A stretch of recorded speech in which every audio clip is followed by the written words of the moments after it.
step into the day with the dawn ringing in my ears. Oh, I tune into my TV show. No better way, I gotta get myself into gear. Let's go. Oh, and I feel good today with my wake up in the morning espresso.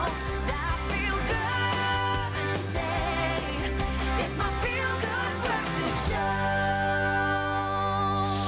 Yes, we are back. We are live and we are here with you, Mzansi. Thank you for joining us Wednesday morning. And look at this once again. I have a beautiful soul on my left-hand side. And I have a beautiful soul on my right-hand side, Mr. Raldo Mornay. Thank you, Jamie Lee Donovan. I know today it's a very big day for you. You're prepping for SA Champs, everybody. In like the next few hours, literally like an hour after the show, I'm on a flight up to Mbeya and then we are competing. Oh, it's going to be hectic, but I'm feeling good. So we get to have this man for the next 3 hours, but of course it is Parenting Focus Wednesday on your Feel Good Breakfast show. So first up, we're going to be chatting to human potential and parenting expert, our good friend Nikki Bush, on helping our kids choose their dominant hand. Now, are you a lefty or are you a right-hand person? No, just take my strong hand. I think they're both. Listen, to help us get a grip on life as well, we've got trainer Carl Eli in the building and he's bringing us some grip strength workout, and this is something that we often neglect, but something that's so important to us. And after the workout, obviously kids need to refuel with some delicious meals. What's on the menu, Jenny? Yeah, what about some banana, cinnamon and oat teething biscuits? Or look at this, it's always hungry. Or even peanut butter crispy treats. Does that sound good to you? You had me at peanut butter and you had me at treats. And speaking of treats, there's one treat standing by waiting to say good morning to you. He's a snack. He's a snack indeed. Maybe a whole meal, actually. Let's check in with the G-Man. Thank you so much, team. Getting prepped for a very busy day this morning. The experts are lighting up and we're going to have a lot of fun delving into our dominant hand, as they said, with our parenting experts, our parenting and future-proofing expert, Nikki Bush, this morning. So we thought we'd have a little bit of fun with that and put this to you guys this morning. So obviously our kids gravitate towards one particular hand. I'm watching it now with Georgia as she starts to figure out which is her dominant hand. But if you could choose one dominant hand, would you change and why? Maybe you've always wanted to be a lefty, maybe you want to have a left foot so you can play football on a different level. You can let us know. We want to keep the conversation going throughout this morning. You can let us know on the Expresso Morning Show Facebook page how you feel about anything that happens on the show this morning. But keep this conversation going. Let's have a little bit of fun with it. If you could choose a dominant hand, which would it be and why? Give us some interesting answers. We'll have a bit of fun with that. But right now, let's get our official duties underway with the news headlines. Thank you so much, G-Man. And I'll start on the national front this morning. President Cyril Ramaphosa announced the relaxation of several COVID-19 restrictions in a TV address to the nation last night. One is that South Africans will no longer have to wear masks in the open air. However, they still need to be worn indoors, and this applies to public transportation, shopping malls, and other public buildings. Outdoor as well as indoor events at sports stadiums and venues such as theatres could henceforth be attended to 50% capacity, provided proof of vaccination or a negative COVID-19 test could be shown. Then more news on the relaxation of COVID-19 restrictions announced by President Ramaphosa is that maintaining a healthy distance between people also changes to 1 meter except for schools. Travellers entering the country must show proof of vaccination or a negative PCR test not older than 72 hours. The president stressed that the national disaster would be lifted once the public comment on the draft regulations was completed. He also made it clear that the lifting of the disaster did not necessarily mean that the pandemic was over. Then looking to news on the international front, a new study has found that some 200,000 children were victims of online sexual exploitation and abuse in Tanzania during the last year. The study, titled Disrupting Harm in Tanzania, found that the children were subjected to harmful experiences and were blackmailed to engage in sexual activities or grooming. It was also found that 4% of internet-using children were offered money online to engage in sexual acts in person. The study was done by End Violence Against Children with the assistance of Interpol and the UN Children's Fund. Then staying on the international front, some 33 journalists have been killed worldwide in an extraordinary circumstances such as conflict so far this year. The Press Emblem campaign says this is a 100% increase on an annual basis. The two countries of greatest concern are Mexico and Ukraine. Now in Mexico, criminal gangs have been responsible for the assassination of 9 journalists since January. In Eastern Europe, 6 journalists have been killed and many injured since the Russian invasion of Ukraine. Then Roxanne Ross Manicum, the Port of Durban's first female commercial diver, is often referred to as Maverick Manicum. Now, over the years, she has gained a reputation for unorthodox achievements in her field, this the nickname, and born and raised in Newlands East in the Natal Harbour City, the 38-year-old credits her upbringing for her independent thinking and perseverance. Now, she said her parents, who owned a piping and fabrication company, had 5 daughters. They exposed the girls to construction and made sure about empowering them from a very young age. Eventually, the 5 could basically do anything that men could do.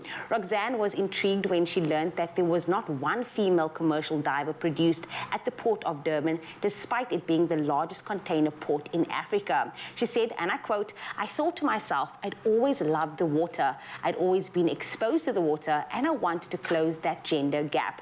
Well, she pressed on and did precisely that. And she added, flashing a huge smile, "The thought that commercial diving is a man's work is a stereotype." Well, we are here for all of it. And on that note, that is where I leave your 6 o'clock news headlines. We will be back on the top of the hour, but right now, here's a first look at the sports with G-Man.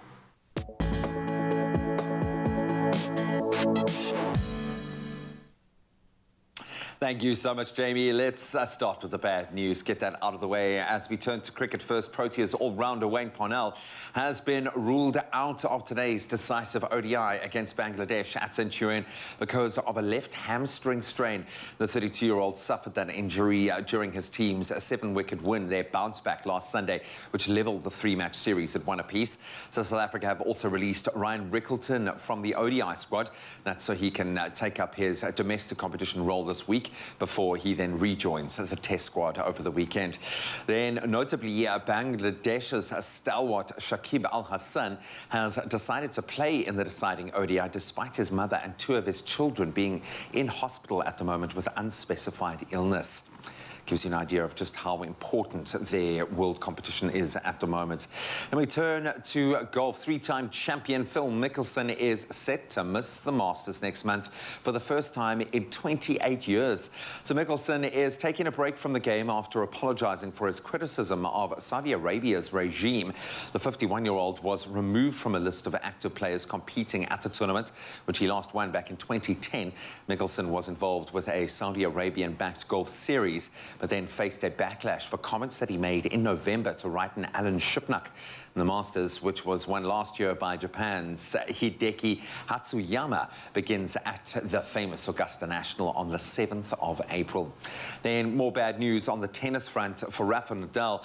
Feels like it seems like his amazing run has come to an end. He's now been ruled out for between 4 and 6 weeks with a stress fracture of the rib. The injury occurred on Saturday during the Spaniard's win against Carlos Alcaraz in the Indian Wells semi-finals. The 21-time Grand Slam champion found breathing painful and said he was dizzy as he lost out in that final to a very spirited Taylor Fritz. That defeat in California was his first of the year, bringing a 20-match winning run to an end. The 35-year-old is expected to miss both of next month's clay court events in Monte Carlo and in Barcelona, while the French Open, of course, is the next big milestone in Paris that kicks off on the 22nd of May. Then more controversy in athletics. World Athletics chief Sebastian Coe says women's sport faces a fragile future unless sporting federations get the regulations right over the participation of transgender athletes. So over the weekend, American swimmer Leah Thomas became the first known transgender athlete to win the highest U.S. national college title with victory in the women's 500-yard freestyle. Now, Thomas has dominated U.S. collegiate women's swimming recently as a student athlete at the University of Pennsylvania, where she previously competed as a man. Now, her case has divided opinion, with some, including several teammates, arguing that she has an unfair physiological advantage, should be barred from competing. competing, while others say she should be allowed to compete freely as a woman. The story is going to evolve, so we'll certainly watch that closely. But that's where we leave our sport for now. Let's bring you up to speed with the weather.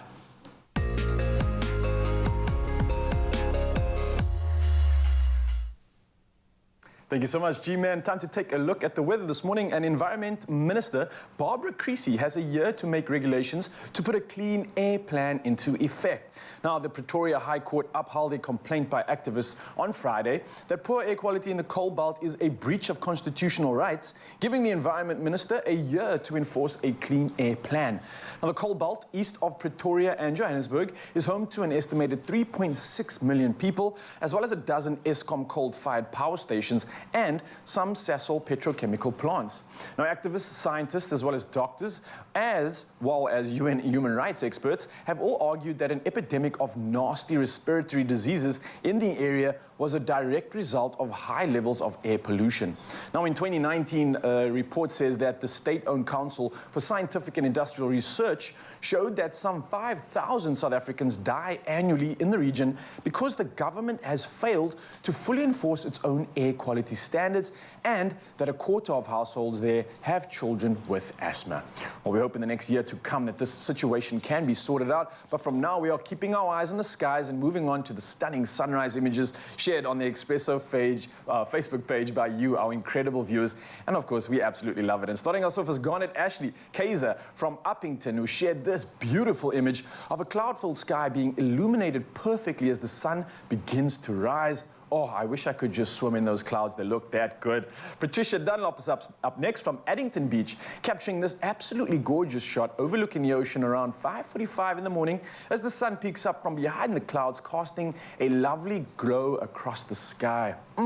Is that not one way to start off your day? But for now, Mzansi, thank you so much for sending those pictures through. Keep sending them for the rest of the show because we'd love to showcase how you're waking up wherever you are in your part of the city. But for now, let's take a glance at the temperatures in and around South Africa. Starting off at Polokwane, the day starting at 13, moving up to 25. In Umbombela, the day starting at 16, moving up to 29. Pretoria sees a low of 16, moving up to 26. And Johannesburg, you can expect sunny skies with a low of 15 and a high of 24 degrees. Over in Mahikeng, the day starting at 15, moving up to 27. In Klerksdorp, rain can be expected on your side of town, 14, moving up to 27. Kimberley, thunder showers on your side of the world, 15, moving up to 24. And Bloemfontein, much the same with the thunder showers, 13, moving up to 22 degrees. Over in Richards Bay, the rain is at Bay, 20, moving up to a nice warm 31 degrees. At Pietermaritzburg, the thunder showers come through, 16, moving up to a high of 28. And over in Durban, the thunder showers continue, although the weather is warm. It's 21, moving up to a high of 29. Mthatha sees the thunder showers continue. 15 is your low, moving up to a high of 27 degrees. Over in East London, the sunny skies continue. 20, moving up to 27 degrees. That's your max. Cradock, however, shows some thunder showers with a low of 14 and a high of 25. Gqeberha sees a low of 19 and a high of 27 with no rain on your side of town. And George, sunny skies continue. 18, moving up to a high of 25 degrees. Over in the mother city, the rain is continuing and has carried on since this morning. 18, moving up to 24 degrees. Worcester sees the day starting at 17, moving up to 29 with some rain coming through. And Sutherland, the thunder showers are coming through in your part of town. 12, moving up to 22. And last but not least, 17 is your low for Uppington, moving up to a high of 32. But you can still expect some rain coming through in your side of town. Mzansi, let me say it again. Thank you so much for sending those incredible pictures in. Let's catch up with the rest of the team and see what we can expect for the rest of the show. So I'll tell you what you need to be doing is sending through some messages of encouragement for this young man who's just sauntered off behind us. He is heading off today for the SA Champs. Oh, man, I'm so excited. I think I'm more excited than Ryle is about this challenge. So keep some love going for him. And then a little bit of love for our parenting expert, human potential expert as well, Nikki Bush. We're going to be delving into our children's dominant hand and help them come to grips with that, whether it's left or right. Alrighty, and then how does banana, cinnamon and oat teething biscuit sounds? Well, Chef Tumi is here to take us through that recipe, so you want to stick around for that. We'll see you after this. I love that. Oh, you can make my day.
It's my feel-good breakfast show. You can see how excited I am. That's because we're about to connect with human potential and parenting expert Nikki Bush about something really interesting, certainly from a parent's perspective, the do's and don'ts of helping our children choose their dominant hand, as well as how to help left-handed children in what must be said is a right-handed world out there. And of course, Nikki is here to break it down for us. Nikki, are you left or right-handed? Oh, I'm definitely a right-handed person. You're a rightist like the rest of us. I get it, I get it. Great to be connecting with you about quite an interesting one, and I would imagine one that's going to get quite practical. Absolutely. Okay, so let's start here. When does hand preference or dominance develop? How early should we be allowing our kids to develop both hands, if we can start with that? Well, this is a great question coming from the two of you who have children flat bang in the middle of this age group. So children start choosing their dominant hand between the ages of 2 and 4. That means they start experimenting with isolating one hand that is going to be the preferred hand for doing very fine motor tasks like coloring in or using a spoon or playing with a peg or posting shapes into a shape sorter. And children, to begin with, are experimenting with both hands. So parents may not be sure until really between the age of 4 and 6 whether their child is truly left-handed or right-handed. So let's throw a spanner in the works there, or cat amongst the pigeons, and talk about ambidexterity. How common is ambidexterity, and what actually is it? Can you break down the term for us? Okay, so being ambidextrous is only about 1% of the entire population. So very few people can use their right hand as well as they use their left hand. Children in that preschool age often show mixed dominance, where they alternate from one hand to the other while they're experimenting with where they are more coordinated or where they are stronger. So it's the quality of the movement that they're looking for. And so you may have a mixed dominant child for quite a long time, and there are a handful of children who will take until the age of 7 to choose their dominance. But you will find that teachers, preschool teachers, good preschool teachers are watching, particularly in the 4 to 6-year-old age group, for children who are battling to choose their preferred dominance, because it becomes a problem once children go into grade 1 and are having to write for a living, so to speak. If they haven't yet chosen their dominance, it becomes tricky. So you will find that if your child is between 5 or 6 and is still showing a lot of mixed dominance, that a teacher is likely to say, I think you maybe need to go and see an occupational therapist, who is then going to help your child to determine which side of the body they should be using. Is it absolutely necessary to go one route and have a dominant hand? And why is that so important? I know you mentioned, obviously, it can become tricky when they're learning to write. Surely we can crest that challenge and move on. Do we need to have a dominant hand? Yes, we do. We do need to have a dominant hand, because your dominant hand, in fact, your dominant hand, your dominant foot, your dominant eye, your dominant ear, all create what we call a genetic brain dominance profile. And there's a whole body of work on that. And if you go to nikkibush.com and just punch in brain profiling or genetic dominance, you'll pick up some information on this. It determines how you take in information, how you process information, and how you access information when you need it. And that's part of the whole dominance story. And that is not just about your hand. That is about all your different senses and ways of interacting with the world. But going back to the hand dominance, there has to be a supporting hand and a doing hand. And that's how you can talk to your children. And let's just talk about some activities quickly that will help you. And parents need to observe, because children will have a preference most of the time. I can see it in Georgia, and she's only 2. Yes, there we go. Screwing and unscrewing lids. If you give them, say, a bowl of batter, you're making pancakes, and see which hand they use. And the important thing is, not to force them to choose a hand. You need to let them discover this by themselves. This is the very, very important piece of information here. Do not pass your child a spoon to their right hand because you want them to be right-handed or you think they are. Put it in their midline on the table and see which hand they pick it up with. Interesting stuff. It's so funny that you mentioned that with Georgia. Luca's exactly the same. The other day I saw him playing and he was using his left hand. I was like, yes, we got a doctor in the family. But it's not the case. No, it is. I look at it like my mom, I think, set that example because she's exceptional at everything she does. She tries and she's left-handed. So I've always assumed that left-handed people are just brilliant. Smart. And that's maybe true. But right-handed people can also be awesome, okay? Before you start judging your child too fiercely.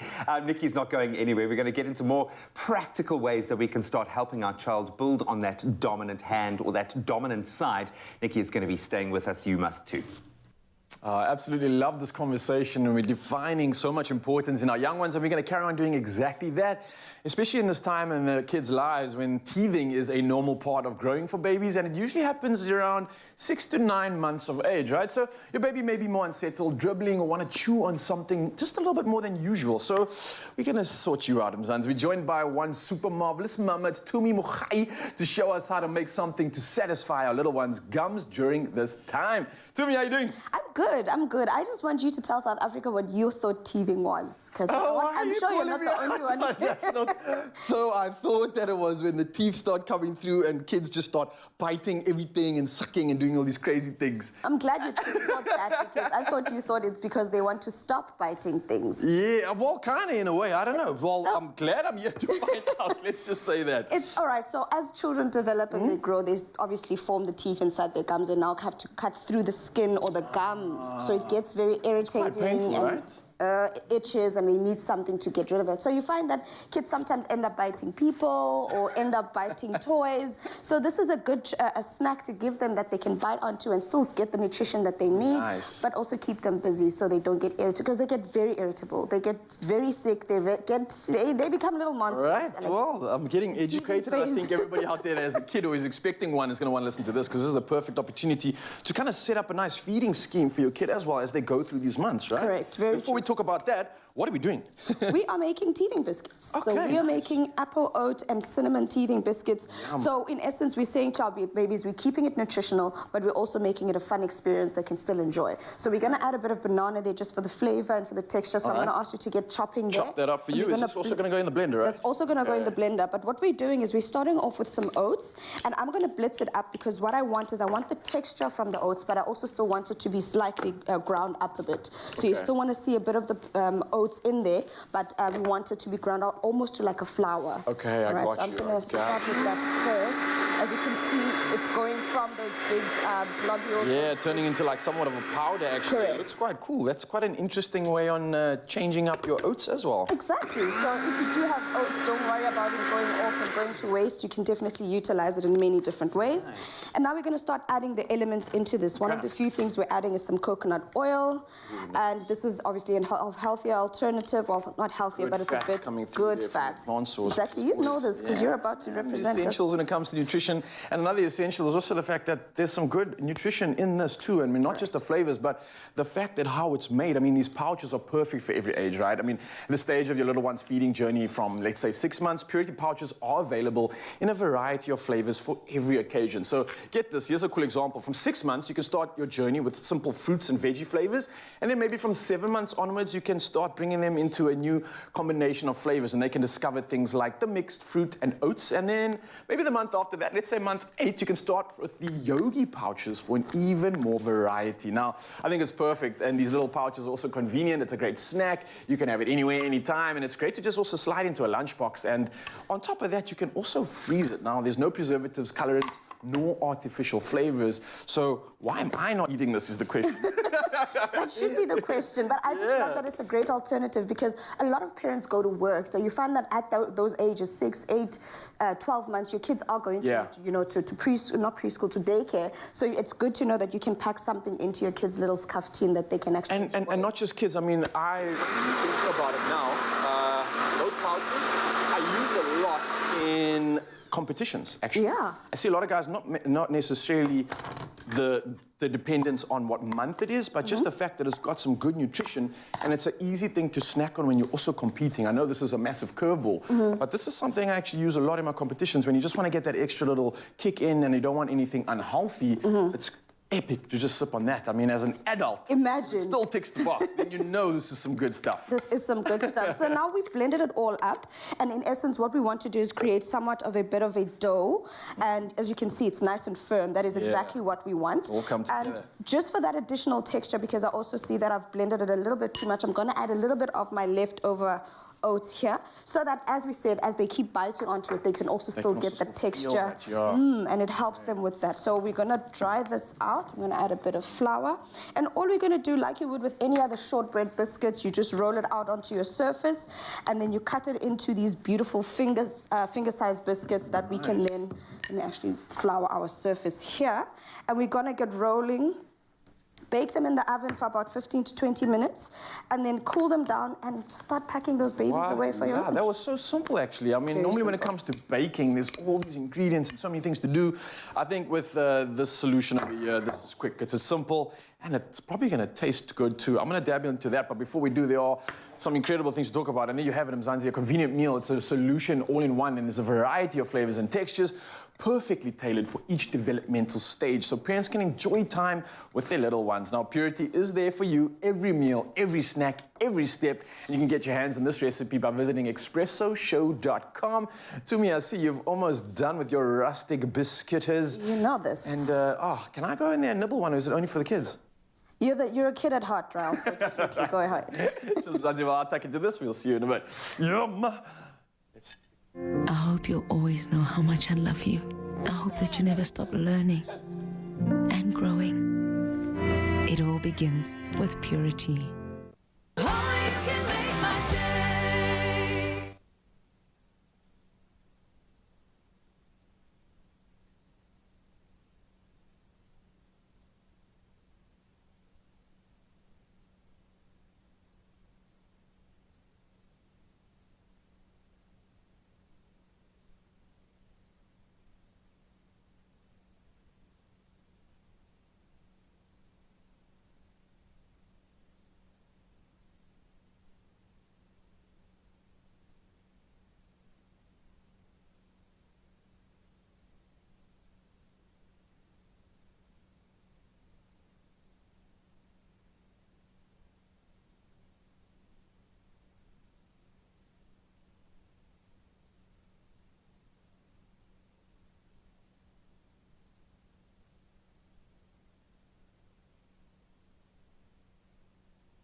It's my feel-good breakfast show.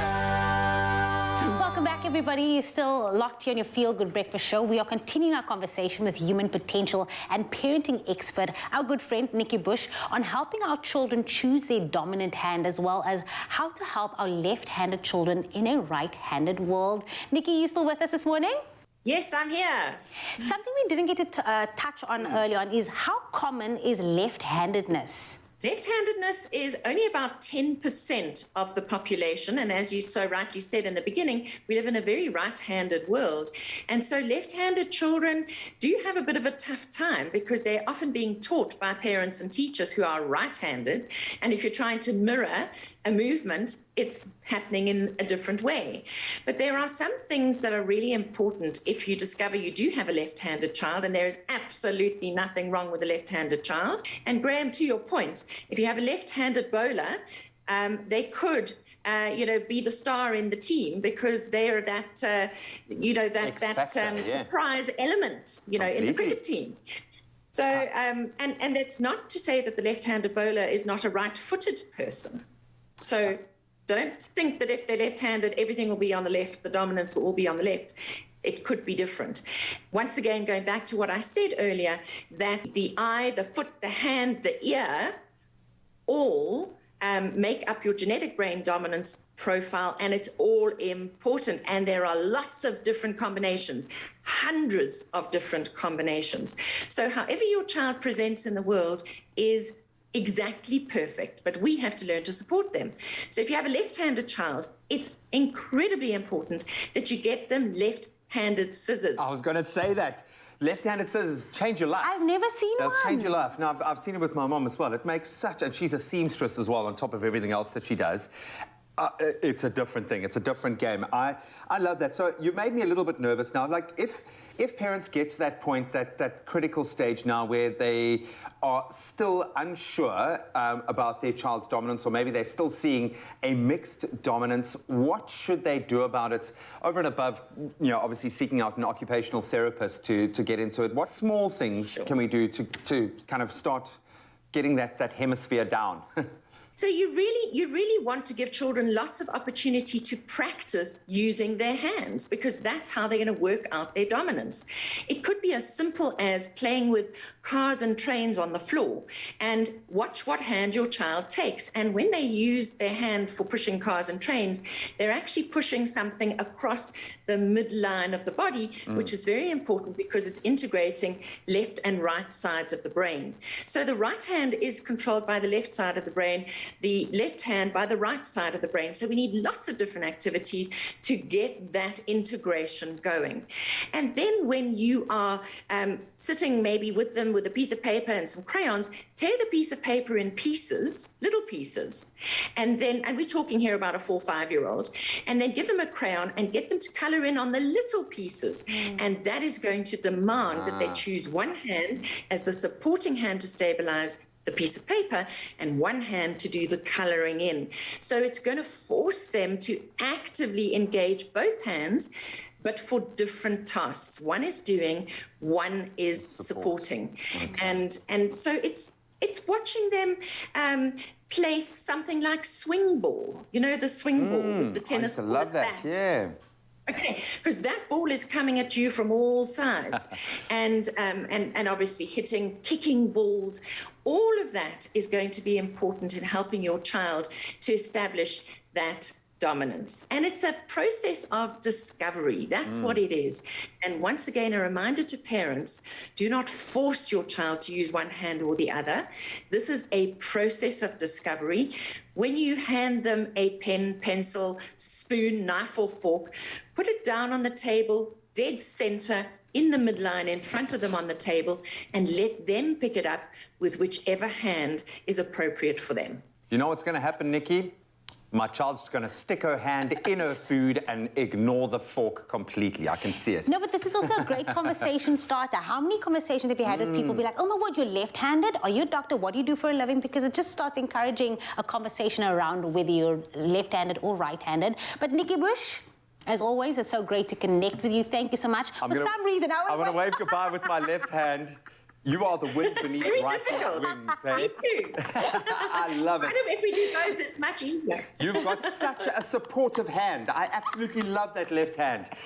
Nikki, this has been a really interesting one, and I've taken so many gems that I'm going to go home and use my poor little children as guinea pigs, but that's what it's all about. Like you said, it's a voyage of discovery, so I can't wait to take that next step. It's always such a pleasure connecting with you. Thanks so much.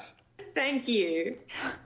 Literally, we were at the same time. Of course, for you at home. It's your turn. For more parenting matters, be sure to check that Facebook group with Nikki Bush, and you can connect with her. Let's wait. Come on, lefties. Yeah. Feels weird. Nikki Bush always coming through with the goods. Thank you so much. And we're going to define that grip strength right now that we've been talking about because it is so, so important, not only in the gym, but also in everyday life. Now, think about this. When you pick up a box, we move a chair, you're vacuuming, even frying an egg or driving. I mean, you are literally calling upon grip strength every single time. And sports such as cricket, golf, tennis, rugby, you name it, they all require good grip as well. So this is an important thing to pay attention to. Now, we've got a specialist in the building, and he's here to take us through some exercises. This personal trainer is a model, amongst other things. He goes by the name of Kyle Eli. Welcome, my man, and how are you doing? I'm doing very well today. How are you? I'm good. I saw you were schmodeling lekker yesterday. You were looking too good. Yes. And then all of a sudden transform, and now you're in the fitness game. Yes. I love it, man. Lovely stuff. Jack of all trades. So what are we doing today? Because this is something we don't actually focus on when it comes to training our grip strength. But clearly, it's so important, right? Yes, most definitely. So today we're going to work on our grip strength. I'll show you guys how to utilize it, how to increase the strength. A fun fact, the study shows that our grip strength can decrease the chance of getting a heart attack and a stroke. Yo, everybody at home is just like starting to get involved in this workout. All right, well, with that being said, let's get into this workout. I see we've got some gym hacks, is what I call it. We've got our Manhattan Black Iced Tea here from Clover, which is always a perfect opportunity for you to have no excuse when it comes to gymming at home. You can use any water bottle, any piece of equipment. This is the perfect opportunity to stand up off the couch right now and get involved with us. Carl, let's do this, man. Okay, our first exercise will be some hammer curls, right? Okay. So you're going to squeeze the forearms. Squeeze the forearms, Go yeah? all the way up and squeeze all the way down. Obviously, you would want a heavier weight. Yeah, right? yeah. But to well, not accommodate for everyone. necessarily. I mean, if you're starting off in the game, remember, it's quality over quantity, right? So True. the weight isn't as important as what you're saying, that mind-muscle connection, squeezing that forearm, which I actually love. Something I've actually never done when I do a curl because I'm always focusing on that bicep. Yes. I'm feeling it now, Exactly. especially in this region of the forearm. So nice stuff on this one. Rep count for this? So you'd like to do 30, because it's very light. Yeah. And you can do about 3 sets. 3 sets, 30 reps. Guys, if you do have a heavier weight, though, you don't obviously have to do that many reps, I'm assuming? Exactly. Okay. So our Nice. next exercise will be inward rotations. So with a dumbbell, you usually just curl it in. Ah, and that's kind of getting that like inside. Yes. Ooh, okay. So holding our arms just next to us and then curling up, right? Yes, and squeeze on the way up. Oh, I can feel slowly that. down. I can definitely feel That's that. it. Up, squeeze. So these all contribute to the muscles in the forearm, which then increases our strength in our wrist. Yeah, I was just Calculated. thinking if we didn't have the strength, we would be relying on other muscles like Yes. the bis and tris and certain parts of the hand. This is essentially going to make the game that much easier, make you more efficient, right? Exactly. And I'm actually starting to feel the burn. Yeah, 500 mils kind of equals like half a kg, but yet it's working, right? Exactly. Nice. Okay, cool. So after that, we'll head into our bicep curl. Okay, nice. Also recruits the muscle groups in the form we've done correctly. So we turn it outward and we curl all the way up and squeeze. Slowly down, up and squeeze. So you'd want to be feeling it in your bicep preferably. 100%, However, yeah. that is targeting the wrist muscles and the forearm I muscles. think that cue you're giving every time about squeezing is really making that difference. I mean, if you don't do that, then you're really like missing out on Exactly. that efficiency of the workout as well. Yes. And I know Mzansi all knows about a bicep curl, but this is important to take a cue when it comes to that squeezing because you can get more bang for your buck out of the exercise, essentially. Most definitely. Again, Okay. rep scheme kind of similar to what we mentioned earlier. 30, And 4 3 sets, rounds. 5 sets, Okay. 3 rounds, 4 rounds. It's all up to you. Nice. Okay, our next exercise will be body weight focused, right? Okay. So we go into our knees. I'm trying to figure out now how we're going to work our forearms with the body weight. This is interesting. I'm paying attention, okay? So we're going to do some diamond push-ups. All right. Right? Boom, boom.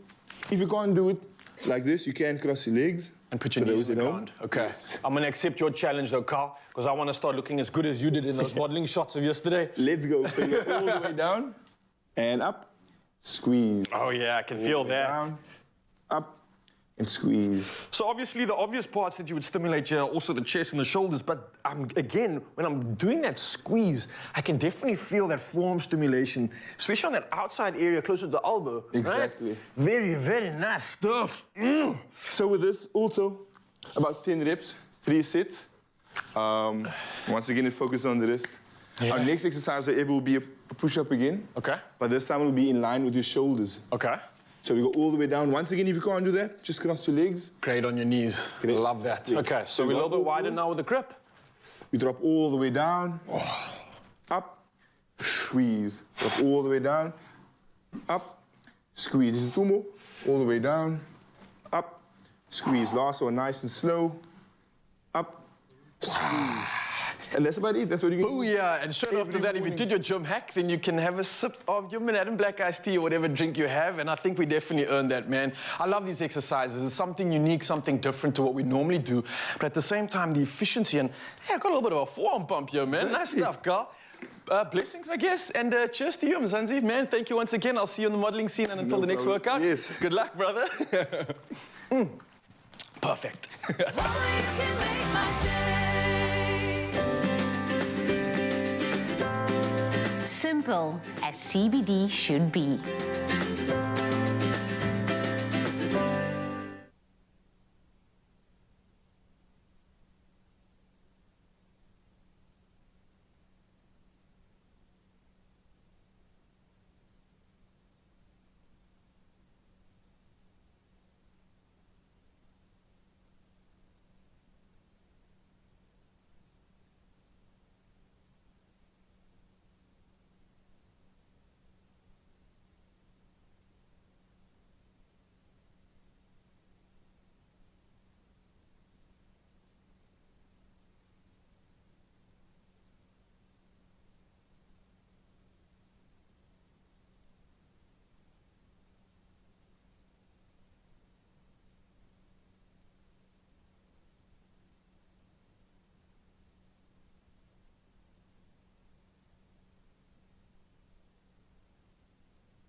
It's my feel-good breakfast show.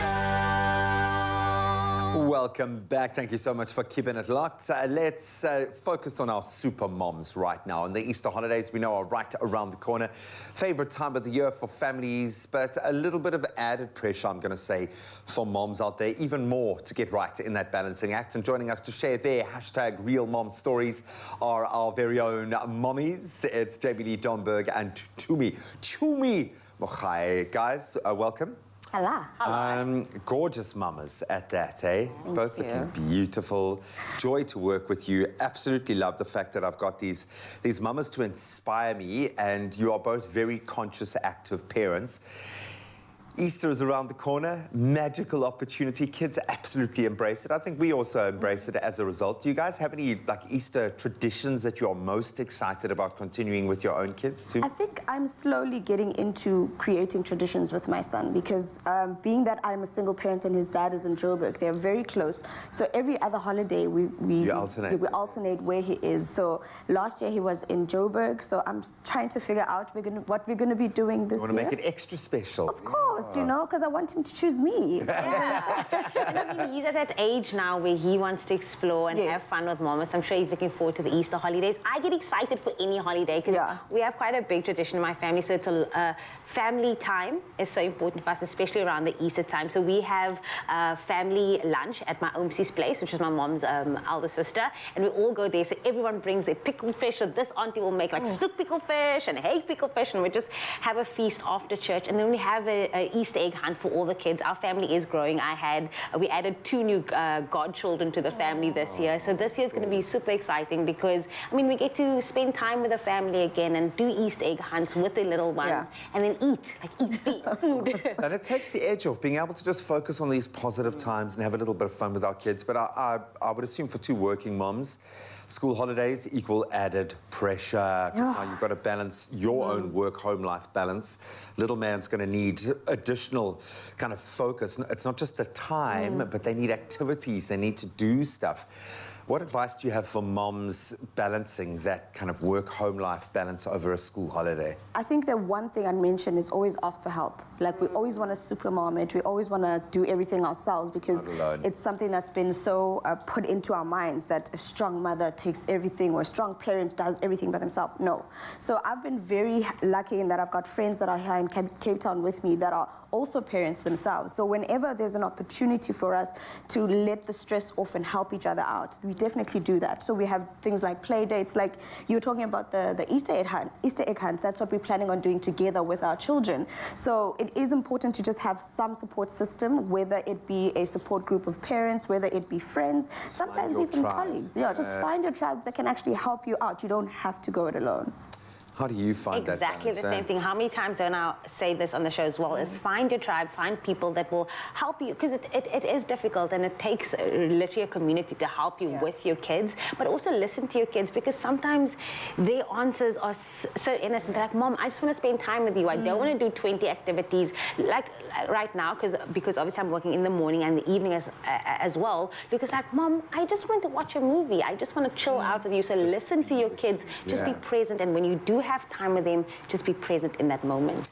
I feel like this is an unfair question to ask because you obviously have a little bit of an unfair advantage being a chef. Does the chef come out when you cook for little man? What is your go-to meal during the holiday times? Do you change it up, or you kind of formulaic, you stick to the same thing, whether it's holiday time, week time, don't matter?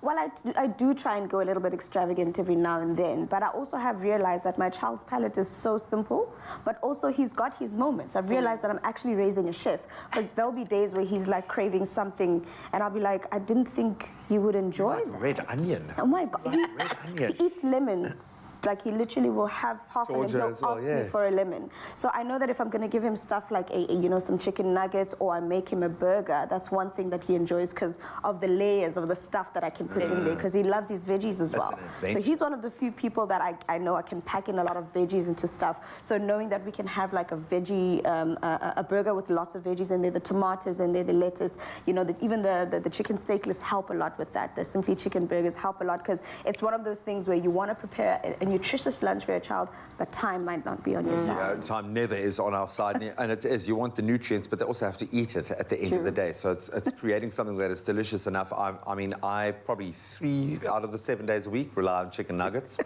But you can do so much with the chicken nuggets. We're not judging you. This is a judgment-free zone. Please, because we've made wraps with him. You can make skewers with them. There are so many fun ways, or you can just slap them in the oven. Boom, boom, 15 minutes. Cheers, done. What's your go-to? Yeah, anything I can pop into the air fryer. By now, you guys know. I was waiting for the air fryer to come out.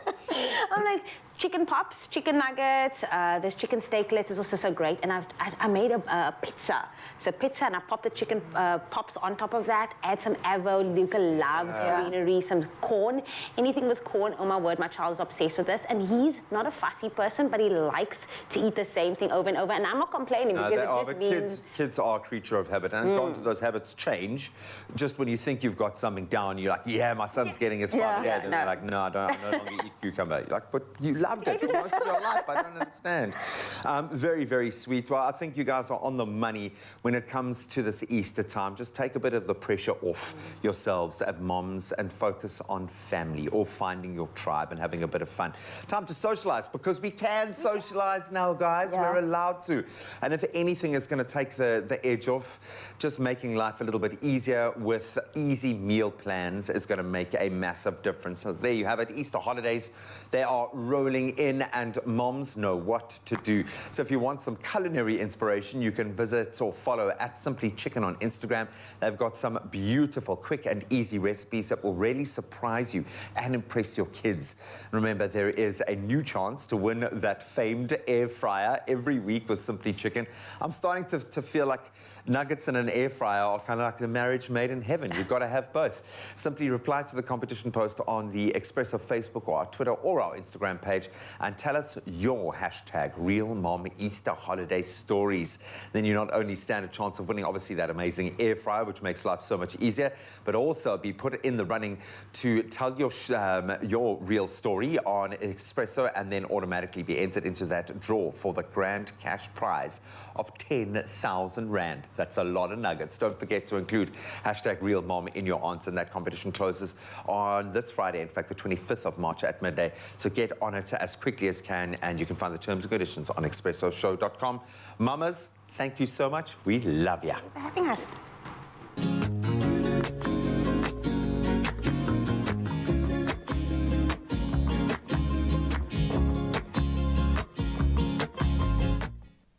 I heard someone talking about Easter time. Now, Easter time is a time for fun, and a time for fun is Easter time.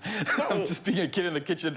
Don't mind me, but we're carrying on with all those themes, and we're going to do something special with some peanut butter right now, which I know a lot of us absolutely love. Now, if you love an easy recipe and you love peanut butter, then you absolutely are going to go nuts for our peanut butter crispy treats. And it might be perfect for Easter too. Now, you can stir up those nostalgic memories and get the kids involved to create some new ones. And these treats will bring out the kid in anyone so we can go nuts. And just like you heard me, I'm going nuts in the kitchen because we're working on one of my favorites. And let me invite Tommy back into the kitchen. You're busy this morning, yeah? Yeah, man. Easter season is here, so we want to make sure that we've got less work to do and it's more fun. Yes, and make it efficient, because I know some parents might stress because they're like, I know the kids are looking so forward to it. What am I going to do? You can do this, right? There's nothing to stress about. There's really nothing to stress about. All you have to do is just go onto expressoshow.com, get the recipes, and your Easter is sorted. Ooh, you're relaxed, yeah. you're having fun. I like that. Another recipe that I love, because I always keep saying that my son loves peanut butter. So if there's an excuse for me to add it somewhere, then you're going to do that. This is also something that reminds you of being a kid. I know with like the crispy orientation, yeah, and mixing it up into something. It just reminds me of like those cake fair, entrepreneur day things at the tuck shop and stuff, and parties. So you're bringing all the nostalgia here, and I'm sure if anybody makes this in the kitchen, they're going to get that same feeling. Of course. But let's get into it. What do we do? Let's get into it. So we're making these crispy treats using our peanut butter. So normally people would put marshmallows into this and then add the butter and make like those crispy treats. Yeah. The only thing for me is sometimes they'll tend to be too sweet, and that's like too much of a sugar overload. You don't even have like one before you just like, it's enough. sweetened out. So the great thing about this is we're using peanut butter, which is really a good source of protein for you, and we're taking some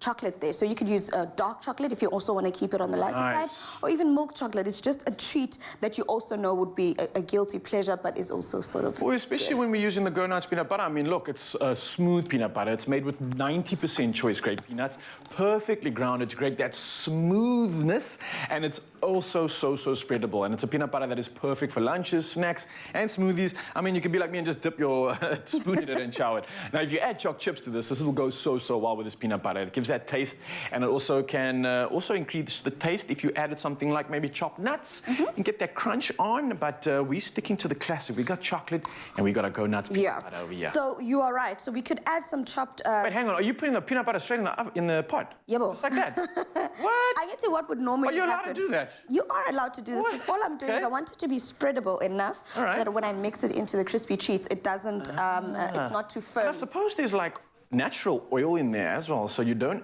Okay, I'm on to you. I'm glad you picked that up, because if you're making the marshmallow treats, you'd also need to add butter. There needs to be some oil to make sure it's not too dried out. But luckily for us, you've got the natural stuff right here. Okay, I like that. I've never actually thought about that. Nice. And you were talking about the textural element as well, about adding nuts and chocolate and stuff. You could actually add more peanuts into this. Chop up some nuts, add them into this mixture as well. So that's like a nutty overload. So yes, we're definitely going nuts over here. And like you said, we're not cooking this. We're just making it smooth enough, soft enough so that we can spread it throughout all this. And I feel like I might need to add more, because, hey, can you ever really go wrong with too much peanut butter? How good that looks. So this is almost like, it looks like the topping of a cake. That's how like smooth it is. Yeah. I know, right? But I think I'm gonna add a bit more, but let's just see how... No, I think we're fine. So in essence, what we've done is we made these crispy treats, and as it... Yeah, clearly I'm the kid in the kitchen. Yeah, we all kids in the kitchen. That's fine. Make as much mess as you want. Of course. I'm just going to fold these together, and then we're going to start putting it into our cupcake muffin mold thingies. Cupcake tin. Guys, just so you want, if anyone is wondering, these are cupcake mold thingy-majiggies, all right? So you want to get some of these thingy-majiggies right here. Yeah, I mean, literally just spoon this into the mixture. And because, remember, we warmed our peanut butter up, these need to go into the fridge just to chill and set back up again. So it doesn't like carry on oozing and like flattening out. Yeah. But now you're not just standing here to look cute. You're going to make these look cute as well. Okay. So I'm going to ask you to drizzle some of that melted chocolate on I'm a good top of them. drizzler. I'm a good drizzler. You better Let me be at your service. You better, because you're going to Kapecha to show off some skills there. So the least you can do is be a good This is true. drizzler. This is true. So am I putting it straight on top of this, right? Straight on top. If you want to make it pretty, you can make those little drizzle marks, or if you want to put like a nice dollop in the center, that would completely be your choice. Okay, I've actually got an idea. I'm going to make one for everyone in the team, all right? Because I know like Jamie's all about that snatch body right now, so she's also going gonna probably just want a little bit of a drizzle, and I know Jamie loves her drizzle, so I'll keep it nice and tidy for her. G, on the other hand, this man likes it thick. He likes it all involved. He likes it juicy. The more chocolate, the better. So that one's for G. And I think the rest of the crew, I'll just keep it nice and balanced. Let's see if you'd figured out how I like mine. How do you like it? Ooh, okay. I think you might like it with... Okay, I know you like it, actually. Okay, so you're going to put a little bit of a clump on the side there because you've got some depth and some drizzle because you like it all, to me, and you deserve it all, the best of both and all of it for a queen like you. Simple as that. Is that the recipe done? That's it. Boo, yeah, that was fun, that was quick, that was simple, bringing back so many memories, and of course, you guys can get all of this at expressoshow.com. And if you want to head over to our socials and tell us how you would use the new Clover Go Nuts peanut butter for your kiddies' lunch inspiration, because we'd love to see it and maybe even replicate it right here on the show. Well, thank you for that. I think this is perfect for Easter, perfect for the kids and big kids like us too. Nice job. Nice.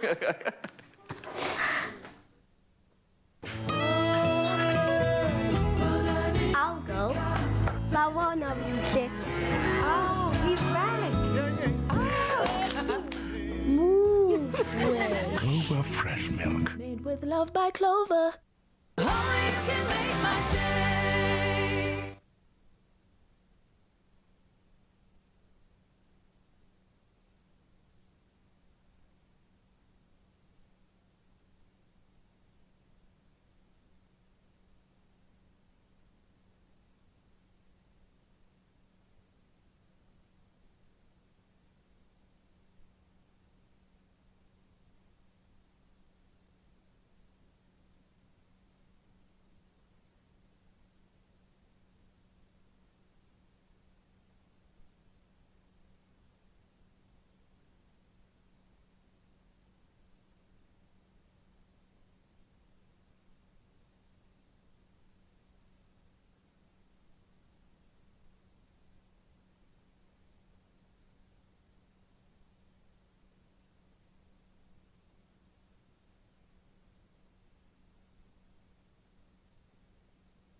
It's my feel-good breakfast show.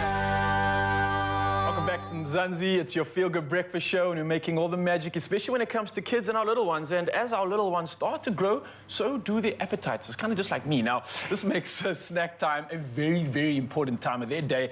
And we're chatting to our very own dynamic parents, Jamie Lee and the G-Man, as they share some tips and suggestions for parents to satisfy hungry bellies. All right, specialists, I'm here to learn. Are you planning? I feel like I've been doing my... I did my honours, and now, like, my masters I completed, and now I'm pushing for my doctorate in snacking, in trying to get my kids to eat properly. Because it's an everyday challenge. Like, Does it it's change a journey. as well with the age? Oh, completely. So they move through various phases, and we speak with so many experts on the show about what you should be doing at each particular. So you always have these milestones that you need to achieve, but you're very aware of their bodies changing, their physiology changing, but also their likes change so radically from day to day. So finding something at the amount of times, like now Jack knows, if I offer him something, he's got to say, "Wow, Dad, that looks delicious, thank you," regardless of whether he wants to eat it or not, because every day it's like, "Oh, no, I don't like that." I'm like, "But you've eaten mac and cheese your whole life, man. How do you know?" Day. But it is a challenge. What happens? Let's be more specific, because obviously we were chatting with Tumi in the kitchen earlier about those developmental phases, and you got from 6 months all the way to 8 months. For you guys, I mean, both of your kids are, well, the first one for you, obviously, all past 8 months.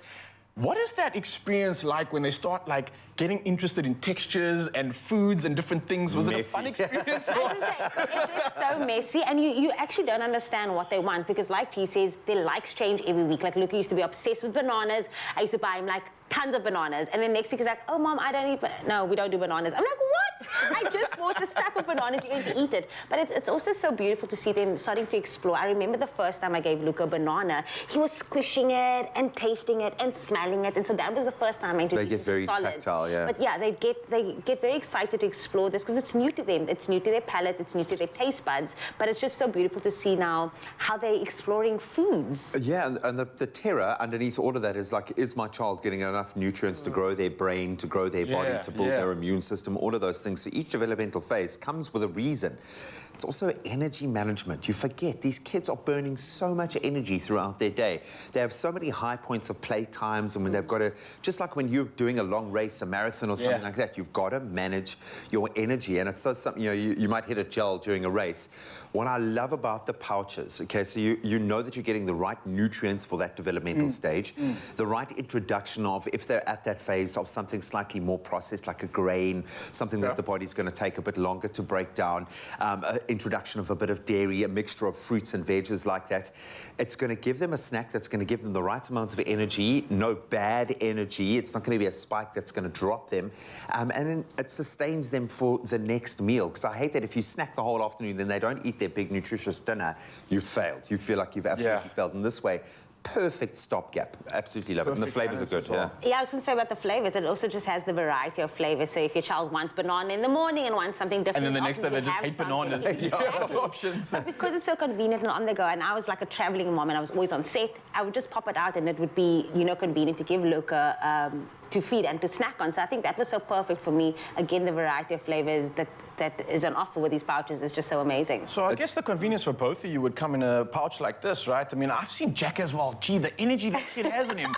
Whoa, man, that's like 3 kids in one. I want to say, like, the demon spawn that he is. No, but it's, I was weighing up because I still use the pouches with Jack as well, because I know it's clean and it's pure and it's healthy. I mean, we've sat with Kath McGaw, who's been part of the, you know, one of the nutritionists developing these. They've spent 5 years making sure that these are perfectly balanced for your little one. So that, for me, is the most important thing, is I can just relax. I love it, guys. Well, there you have it, Mzansi. And you two specialists, thank you for being with us this morning. I feel like honoured guests here. You actually are, I mean, with the roles that you're playing in your lives. But Mzansi, for you, there you have it. Convenient meal solutions in a variety of flavours and textures, perfectly tailored for each developmental stage, so parents can enjoy time with their little ones. Now, Purity is there for you every meal, every snack, every step. Enjoy.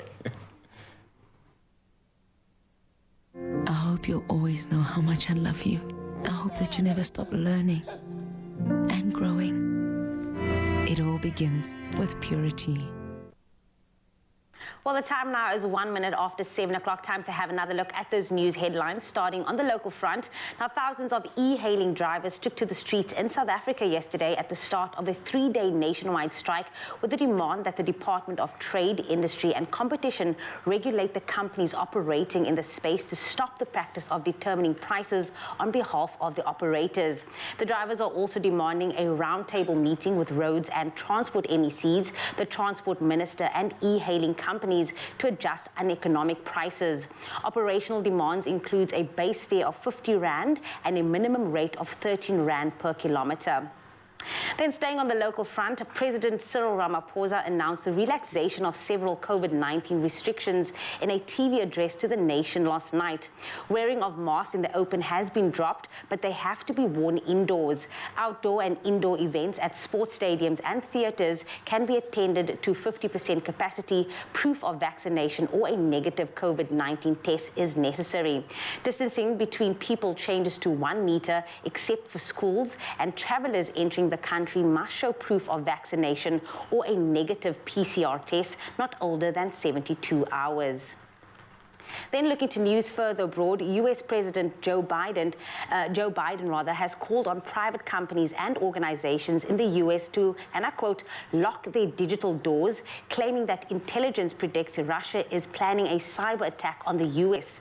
The UK's cyber authorities are also supporting the White House's calls for increased cybersecurity precautions, though neither has produced any evidence that Russia is planning such an attack. Now, Russia is a cyber superpower with a major arsenal of cyber tools and hackers capable of disruptive and potentially destructive cyber attacks. Ukraine has remained relatively untroubled by Russian cyber offensives. And then a new study has found that some 200,000 children were victims of online sexual exploitation and abuse in Tanzania during the last year. The study, titled Disrupting Harm in Tanzania, found that children were subjected to harmful experiences and were blackmailed to engage in sexual activities or grooming. Now, it was also found that 4% of internet-using children were offered money online to engage in sexual acts in person. The study was done by End Violence Against Children with assistance of Interpol and the UN Children's Fund. Then our next report may make you wish to check the inside of your car more regularly before you just drive off next time. Now, a woman driving down a highway in Australia's Sunshine Coast area had the scare of her life when a brown tree snake suddenly popped through the dashboard, staring at her, tongue flicking. And she was traveling at some 115 kilometers per hour at the precise moment. We know only too well what Aussie women can do on a cricket pitch, and the woman behind the car's wheel was obviously of the same stock because she calmly pulled over and called reptile specialists Sunshine Coast Snake Catchers 24/7. Now, company reps sped to the scene and bagged the snake where it was wrapped around one of the tires. Snakes like to enter a car's engine bay as it provides shelter and a warm area to hide. Now, if you ever have a snake in your car, stop, switch off, and give your local snake catchers like us a call. Sunshine Coast Snake Catchers 24 said, well, surely that is easier said than done. On that note, that is where I leave your 7 o'clock news headlines. I will be back on the top of the hour, but right now, here's another look at the sports with G.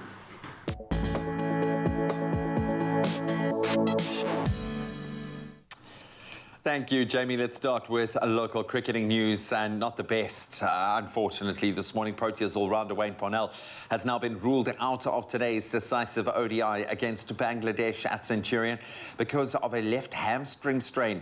So the 32-year-old suffered the injury during his team's 7-wicket win and bounced back on Sunday, which levelled the 3-match series at 1 apiece.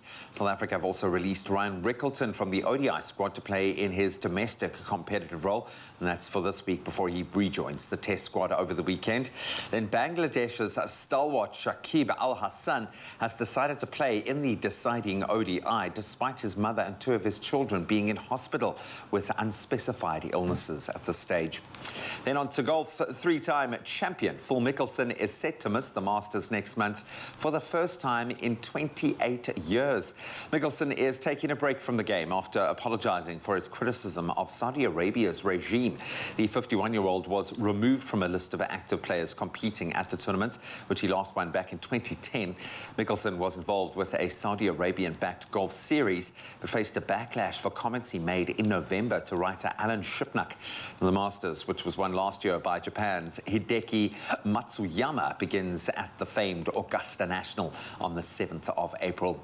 Then more bad news on the tennis front for the top guns. Rafa Nadal has now been ruled out for between 4 and 6 weeks with a stress fracture of the rib.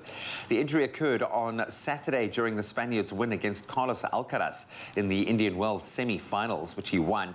The 21-time Grand Slam champion then found breathing painful and said he was dizzy at times as he lost in that final, ultimately to a brilliant Taylor Fritz. That defeat in California was the first this year, bringing a 20-match winning run to an end. The 35-year-old is expected to miss both next month's clay court events, firstly in Monte Carlo and then in Barcelona. But of course, the next big milestone will be the French Open that kicks off in Paris on the 22nd of May. There's more controversy in athletics, and I can expect the story to evolve considerably over the coming months. World Athletics chief Sebastian Coe says women's sport faces, quote, fragile future unless sporting federations get regulations right over the participation of transgender athletes. So at the heart of this, over the weekend, the American swimmer Leah Thomas became the first known transgender athlete to win the highest U.S. national college title with victory in the women's 500-yard freestyle. Now, Thomas has dominated U.S. collegiate women's swimming recently as a student athlete at the University of Pennsylvania, where she previously competed as a man. Now, her case has divided opinion, with some, including several of her teammates, arguing that she has an unfair physiological advantage and should be banned from competing, while others say she should be allowed to compete freely as a woman. As I said, we'll certainly watch that story evolve, but that's where we leave our sport for now. Let's get another weather perspective.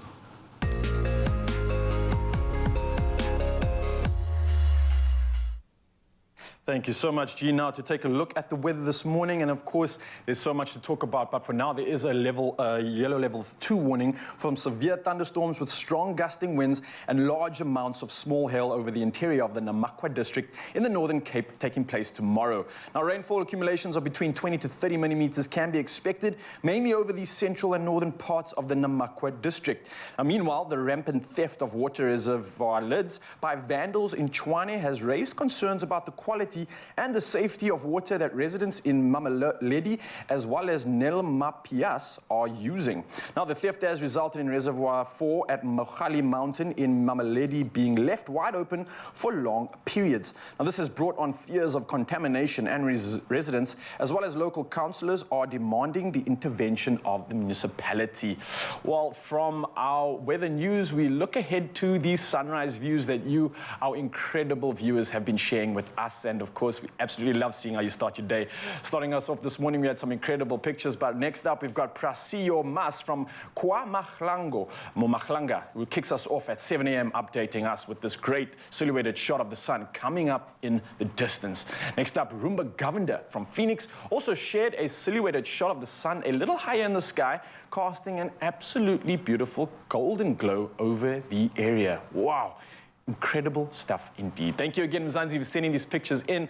And I know that everybody in the studio absolutely loves seeing how you wake up wherever you are in the world. Now, to take a look at the temperatures once again, starting off in Polokwane, the day starts at 13, moving up to 25 degrees. Umambela sees the day starting at 16, moving up to 29. Pretoria, 16, moving up to 26. And Johannesburg, 15, moving up to a high of 24 degrees. Over in Mahikeng, the sunny skies continue, 15, moving up to 27. Klerksdorp sees some rain coming through with a low of 14 and a high of 27 degrees. Kimberley, the thunder showers are continuing on your side of the world, 15 moving up to 24. And Bloemfontein, thunder showers continue, 13 moving up to a high of 22 degrees. Over in Richards Bay, 20 moving up to a nice warm 31 degrees. Not much rainfall in your side of town. Pietermaritzburg, 16 moving up to a high of 28 with thunder showers coming through. And in Durban, the thunder showers continue, 21 moving up to a high of 29 degrees. And in Mthatha, the thunder showers do continue, 15 moving up to a high of 27. Over in East London, your day starts at 20, moving up to a nice warm 27 degrees with sunny skies, not too much rain coming through. In Cradock, the day starting at 14, moving up to 25, but you can expect some thunder showers. Maberga, the sunny skies continue, not too much rain, 19 moving up to 27. And in George, 18 moving up to 25 degrees for your maximum.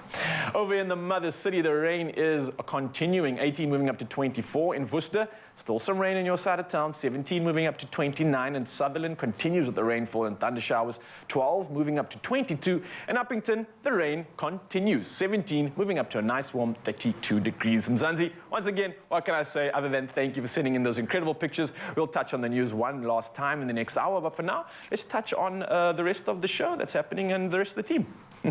But now, which hand do we use to touch on it? Do we use our left or do we use our right? Which is your dominant hand? We, of course, were exploring that with Nikki Bush a little bit earlier this morning as it pertains to our children. But I think all of us have an association. Like you always, every time you mention left hand, you say doctor. Like... Doctor or chef? Or Chef Toomey, Chef Clement, Chef Sebastian Newman, everyone is left-handed. So I think that's why... I think I see it as a creativity thing with my mom, could do anything, and she was a lefty. So we put it to you guys this morning. If you could choose a dominant hand, which would it be and why? I'm dying to find out. So we have Mersha Mishka Abrams saying, good morning, Expresso fam. I'm already trying to do things with my left hand, as a friend of mine had a severe stroke, and it's so difficult. She's trying to get used to the other hand. Okay. So but the brain does repair and recover. The human body is an amazing thing. That to me is incredible. Then Joan Cameron, who's already pretty high in my estimation, has just risen even higher. But she says, my son and my one twin daughter are both southpaws. I love that terminology. I'm proud of who we are, of who they are. I would never have tried to change them. That's just the way they were born. They're both school teachers. The rest of my family are all right-handed. Well, that's beautiful. I once did a play where they used being left-handed as a metaphor for many other things, I'm assuming, where I was left-handed and the world couldn't handle the fact that I was left-handed. So I can relate. No, it was just me dreaming. I dream of being left-handed so I could be an amazing tennis player. One day. Maybe after this little short break, you'll be left-handed after this.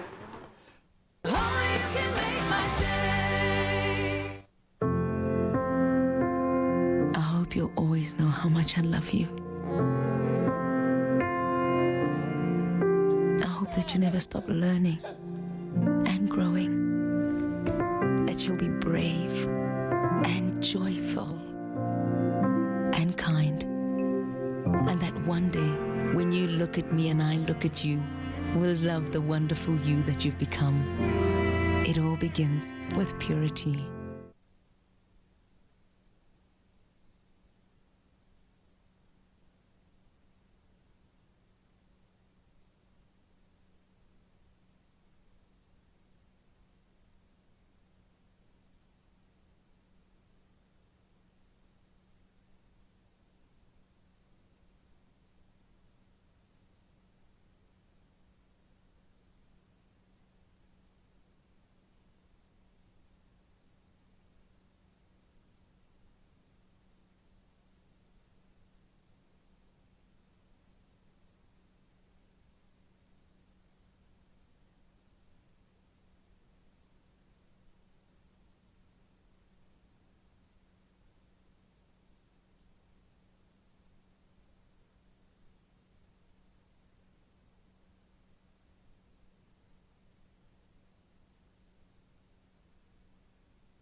It's my feel-good breakfast show.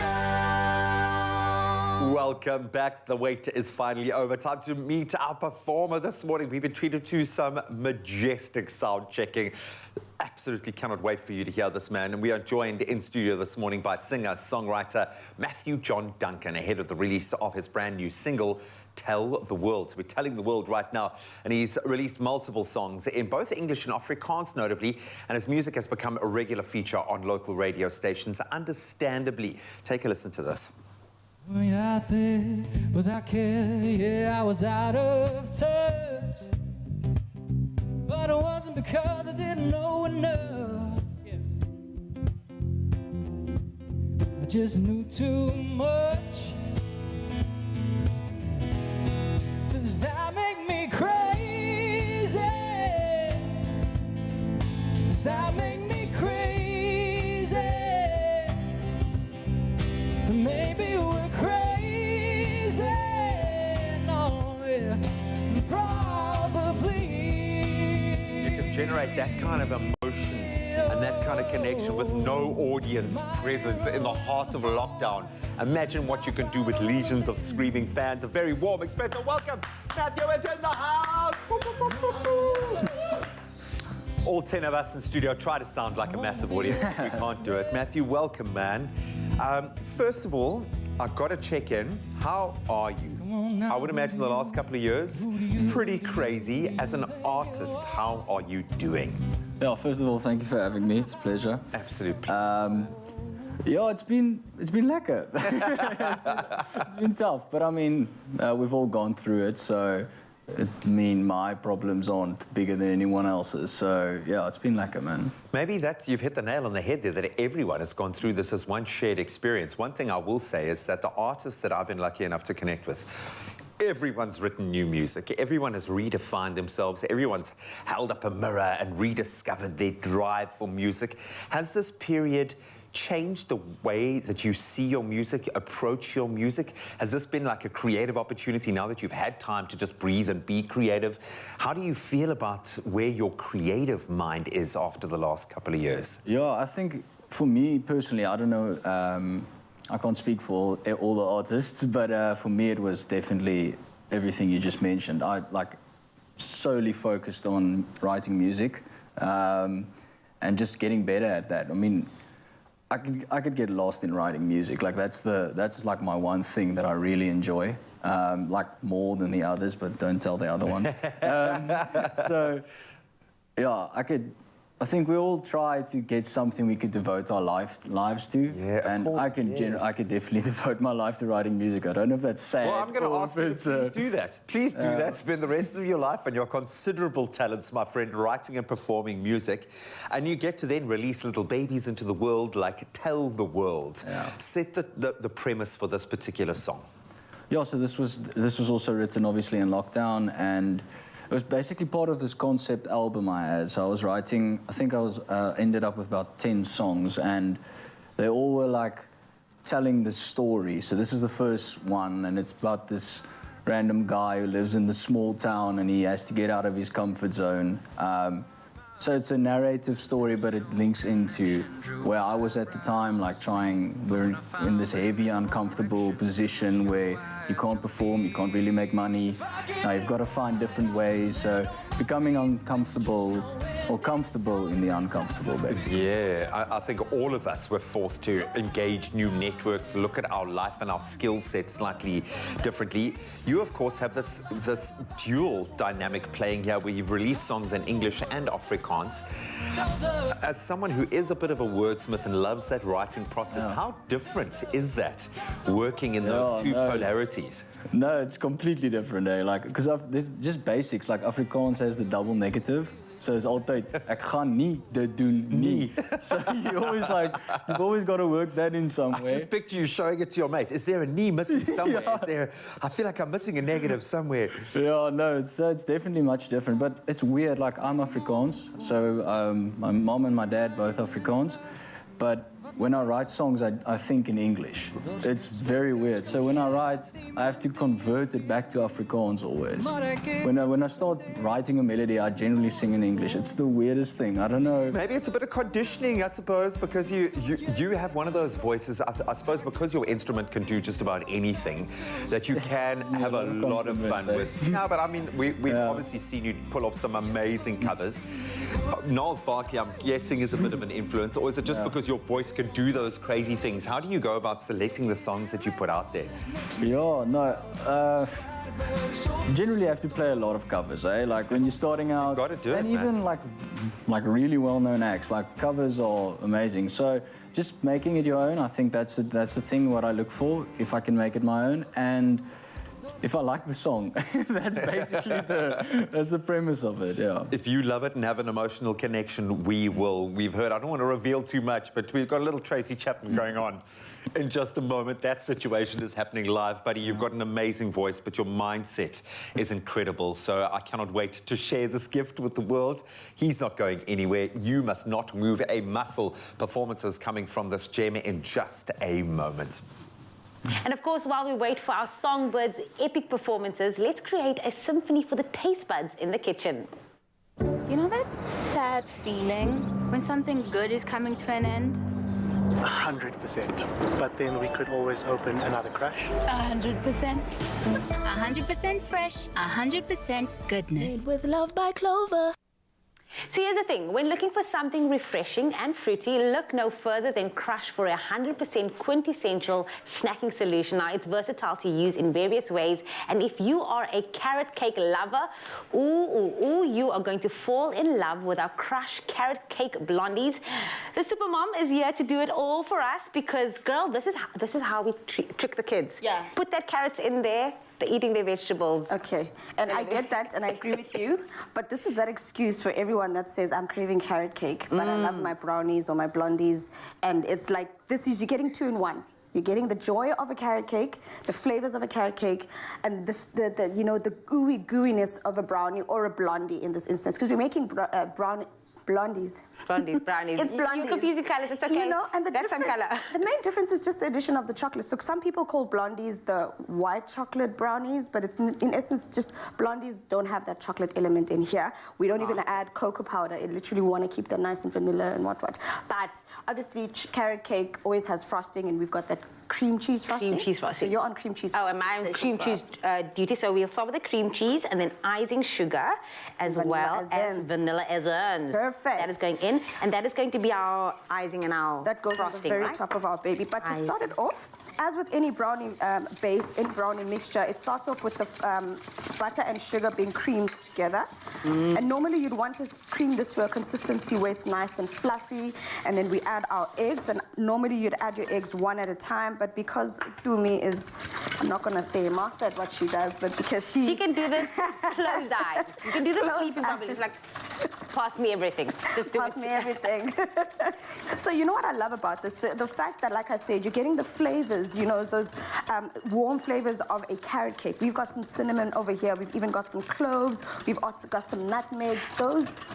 Ask me a question. No, I'm seeing the spices, but I'm also seeing like you have nuts there as well, which is also just going to elevate that. It's going to make it more crunchy and homey and hearty and just it's exactly wholesome. that, my friend. Wholesome. We are doing the carrot cake flavors. We're sticking to them. And obviously we want to elevate the flavors here, and we're using carrots in our carrot cake blondies, but we've also got some orange essence and orange flavors going in there. So I'm going to add our Crush for that 100% blondie flavor that we want in there. Without a doubt, you're going to be getting that 100% tasty goodness in every sip from Crush. Now, this again is the perfect accompaniment to any snack. You can also play around with the different flavors of Crush when making these blondies. You can try maybe the 6 fruits flavor for an additional dose of vitamins that could be added. I mean, I have the orange flavor here, which I'm just going to snack while you're making all of that. And I'm still working over here. Please, you could do that. And friend, like you mentioned, you could even add the orange juice into here as well, just for that additional flavor. Why not? If you prefer. I mean, it's all about just making sure you do things that you love, that you enjoy. We're giving you the basis here of how you can do it,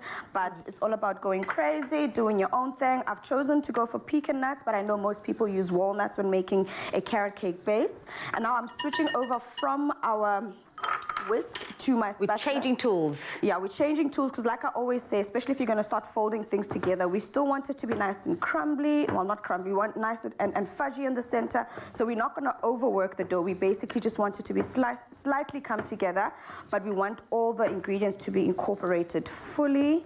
I see why you gave me this to make, because girl, my arm is burning out here. This is a workout on its own, everybody. But yeah, if you are on this duty, just make sure that you didn't train arms the day before. Was it arm day yesterday? No, it was actually leg day. So that's why I'm walking so slow. And she does like, it was my first day back at gym yesterday. So, we're putting in the work, girl. Put in the work, That girl. looks beautiful.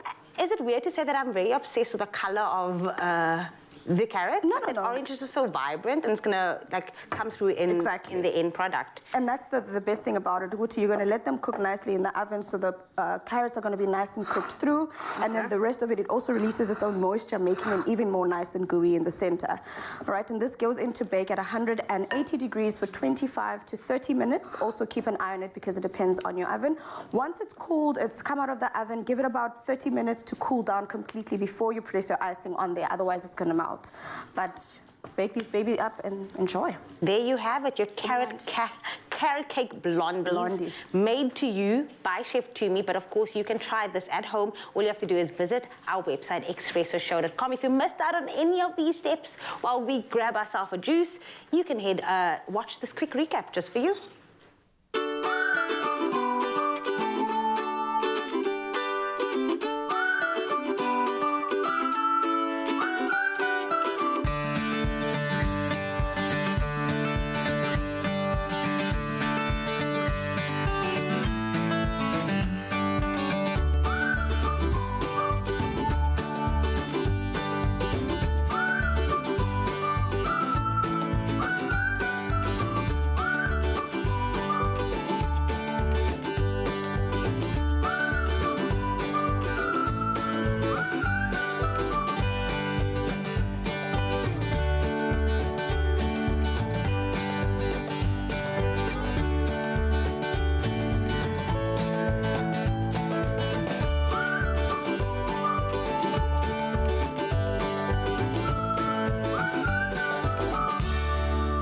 Made with love by Clover. Only you can make my day.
Wake up in luxury with Expresso and your chance to win one of 5 Slumberland Green Wave Queen Size Base and Mattress sets, each to the value of 14,000 Rand. To enter, reply to the competition post on Expresso's Facebook, Twitter or Instagram page, answer the question and include hashtag Sleep with Slumberland in your answer. Competition runs from Friday the 18th to Thursday the 24th of March 2022. T's and C's can be found on expressoshow.com. Catch you later. It's my feel-good breakfast show.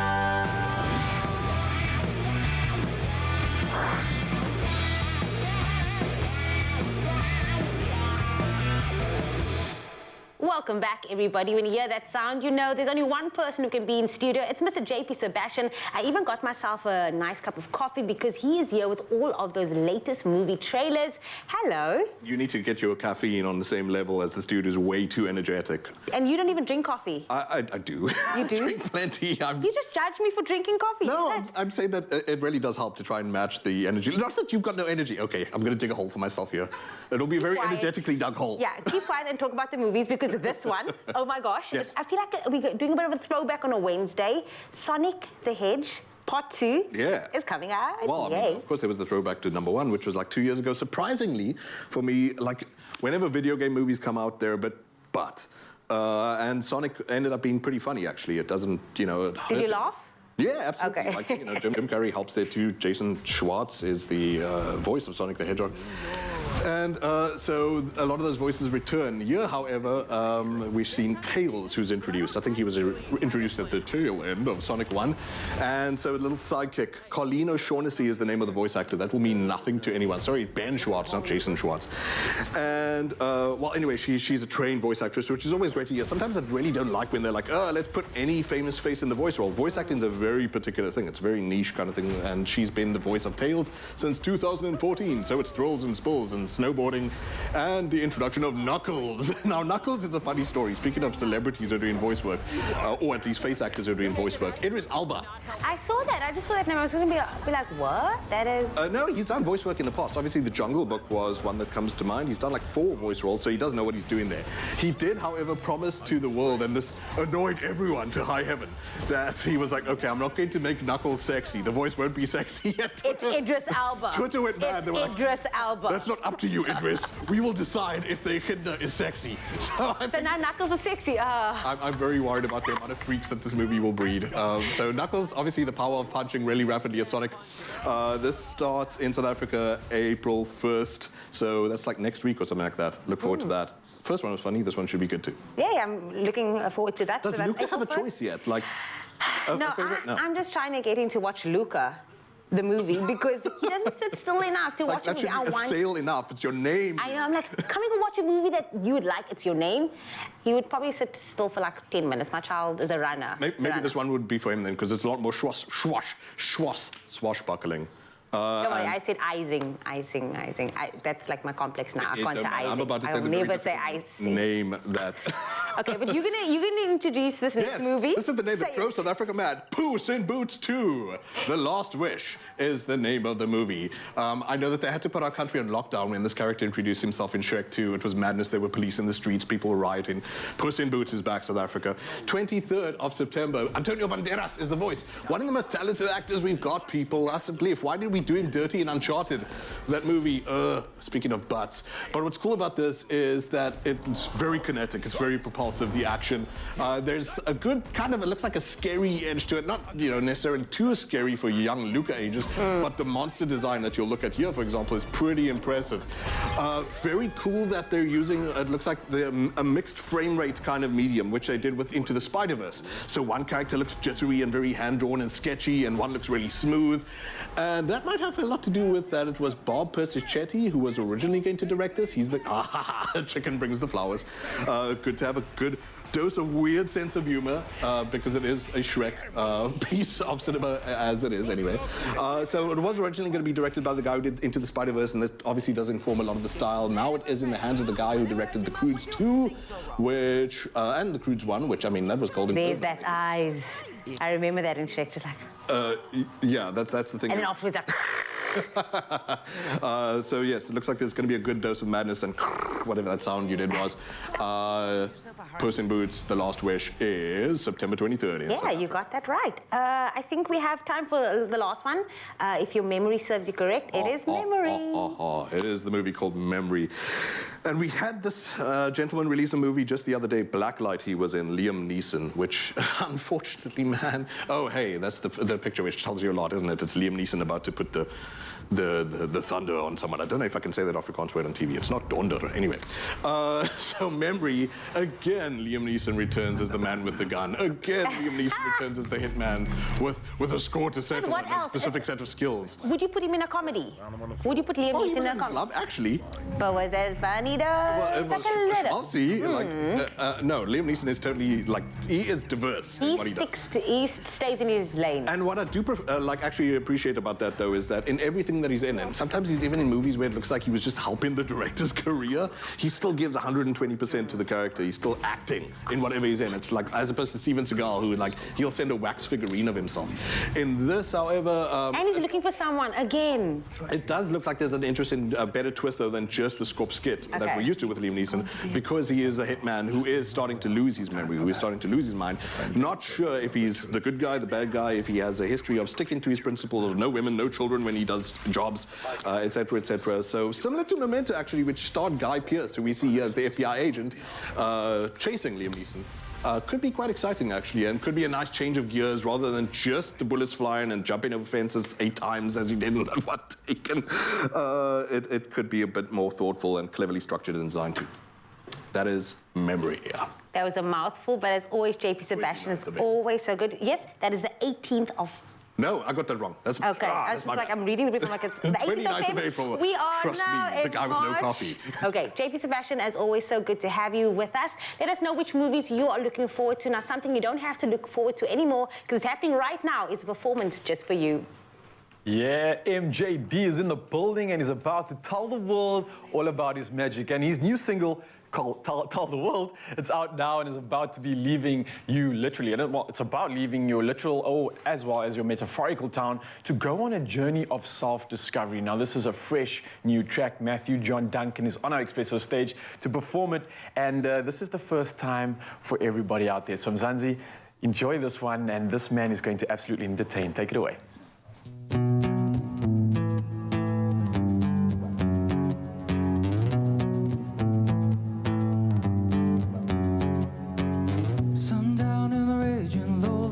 Sundown in town and they all go out. Get lost in the faded night. Her heart, my heart still open. There's just no connection. Drew a map right on my sleeve. But when I found them in the wrong direction, it was you I had to leave. If I get it right, I will land on my feet. There's just no end inside. If it's out of reach, I'll turn around. Pull out in time and I'm down on my knees, but it won't let me sleep. If I find myself, I tell the world. I tell the world, tell the world. I'ma tell the world, tell the world. Real people really trying. Ideals grow apart and it all goes wrong. Broken for the longest time. Too easily persuaded, and I just can't believe I haven't seen this before. Even humility wants attention. Only listen when I'm gone. If I get it right, I will land on my feet. There's just no end inside. If it's out of reach, I'll turn around.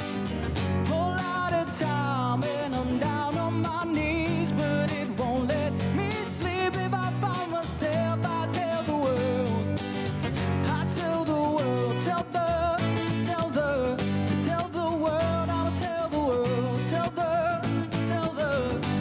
the world. You left my head when the leaves began to turn. Is there more out there? Is there more out there? 'Cause I can't shout if I'm not willing to move. Hold it down, I come back. Yeah, I left my head when the leaves began to turn.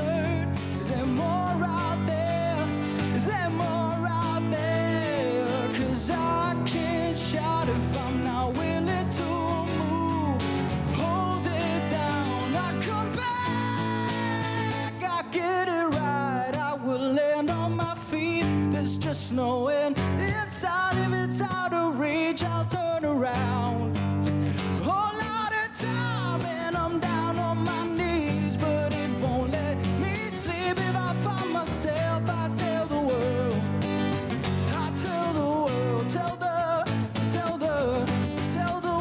I'ma tell the world, tell the world, I'ma tell the world. Hey. Matthew John Duncan, man, that was exceptional. It's so crazy what you can do with a pair of strings and a beautiful voice like that, literally taking us on a journey. I felt like I was quitting my job and just going somewhere crazy, but you, my man, do not quit your job. This is just magic, and we are going to get so much more of it in just a bit of Mzansi. Don't go anywhere. The performances will continue.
It's my feel-good breakfast show.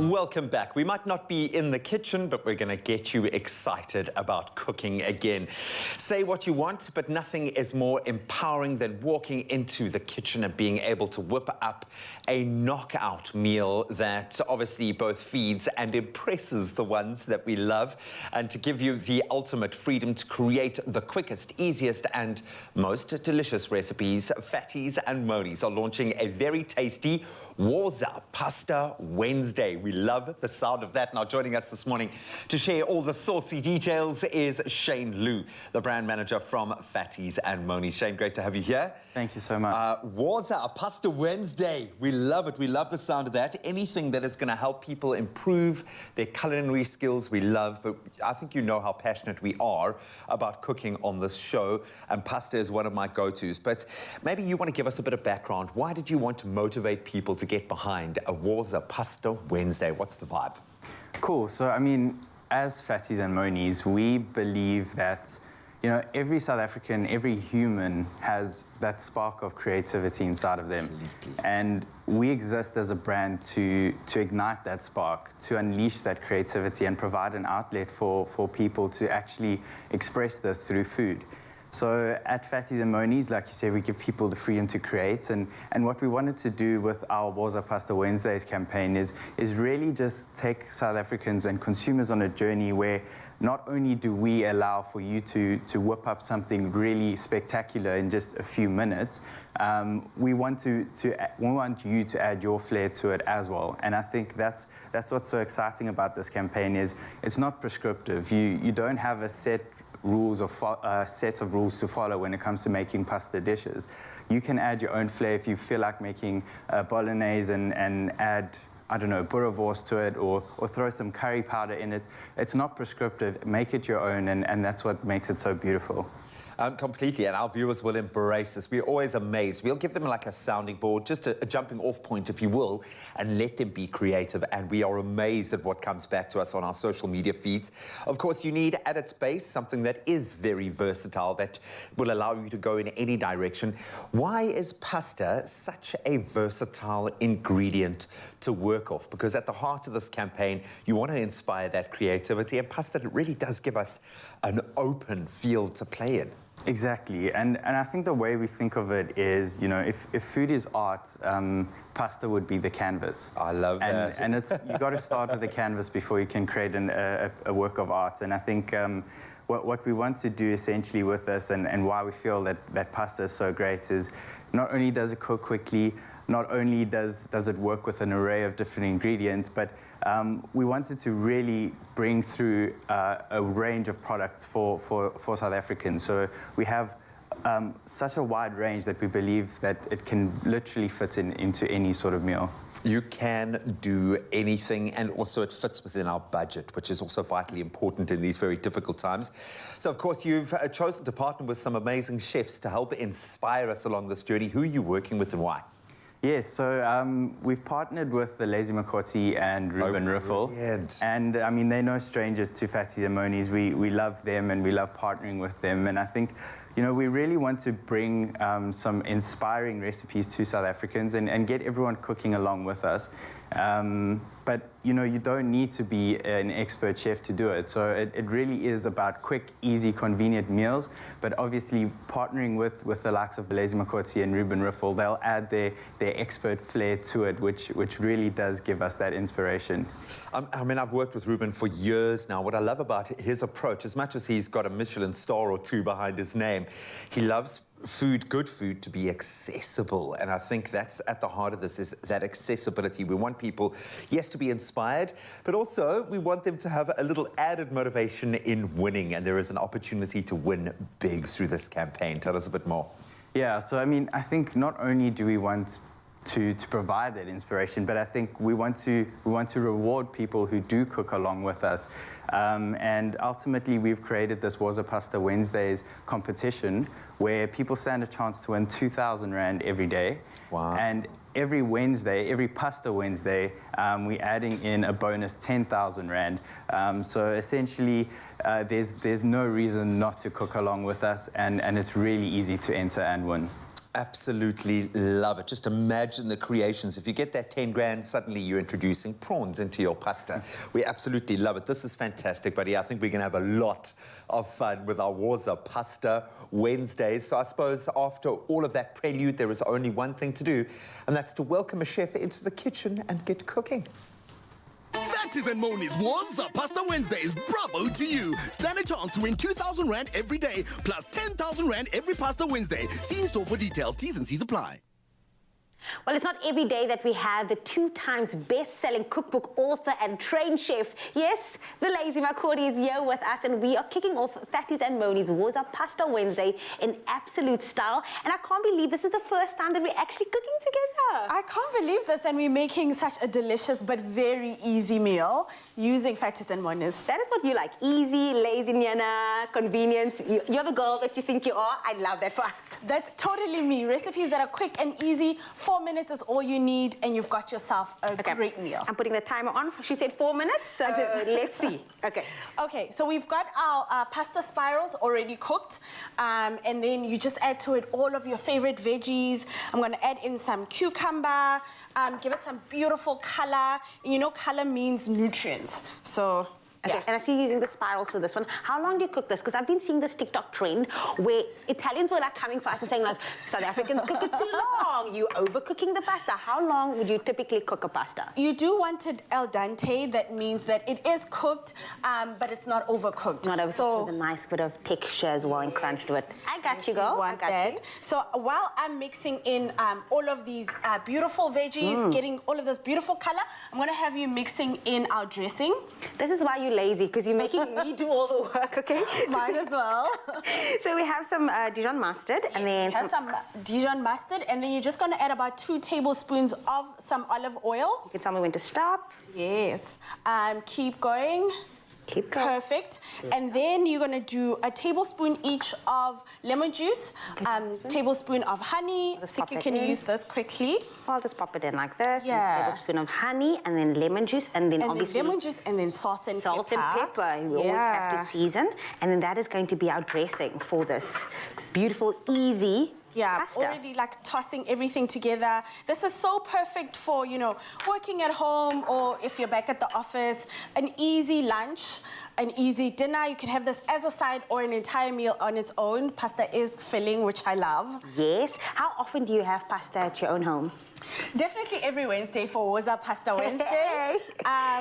But yeah, a lot every other day actually, because it's so convenient, it's so easy to cook, and it's really everybody loves it. I've never met anyone that doesn't like pasta. Do you know what I love about pasta is that I can literally meal prep it as well. So I just put it into these little Tupperware bowls, and then there you have it. There you have it.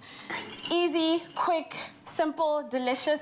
Now we just add in our dressing. I think that was under 4 minutes. That was under 4 minutes. It was. She's lying on live TV. It is under 4 minutes to make this recipe. Okay, so now we're just gonna dress. I think we're gonna take 1 minute to just like put the dressing in. Can we play slow music, everybody? Now that is beautiful.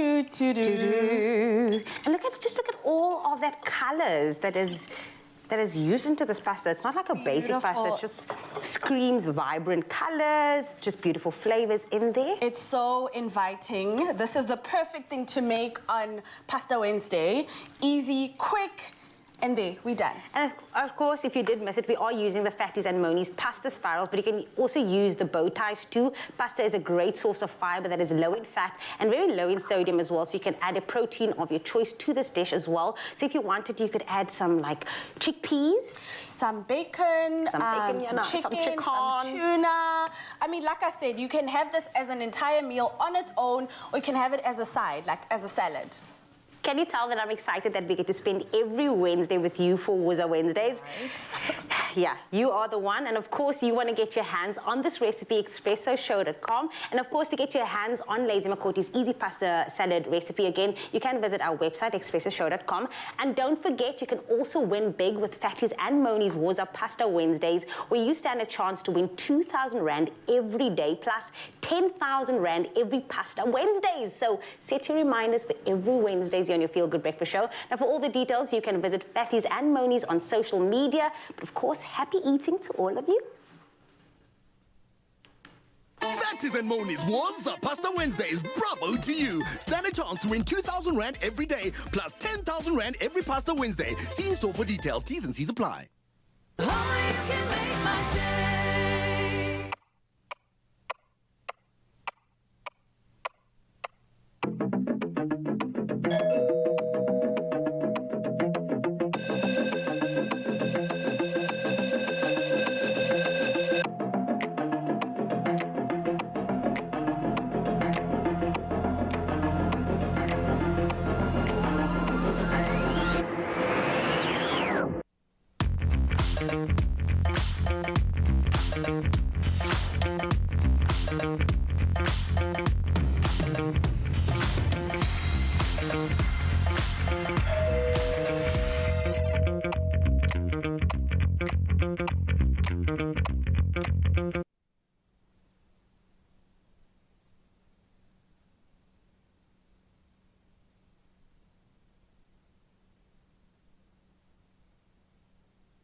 from Zanzi. The magic continues right here on your Feel Good Breakfast Show, and Matthew John Duncan is standing by. And if you didn't hear his first performance earlier, it was absolutely majestic. And his music takes you on a melodic journey, and his lyrics explore stories of love, wonder, and existential questions. Now, this Afrikaans track is absolutely no different, and here is Matthew John Duncan once again with the song titled My Kind. Take it away.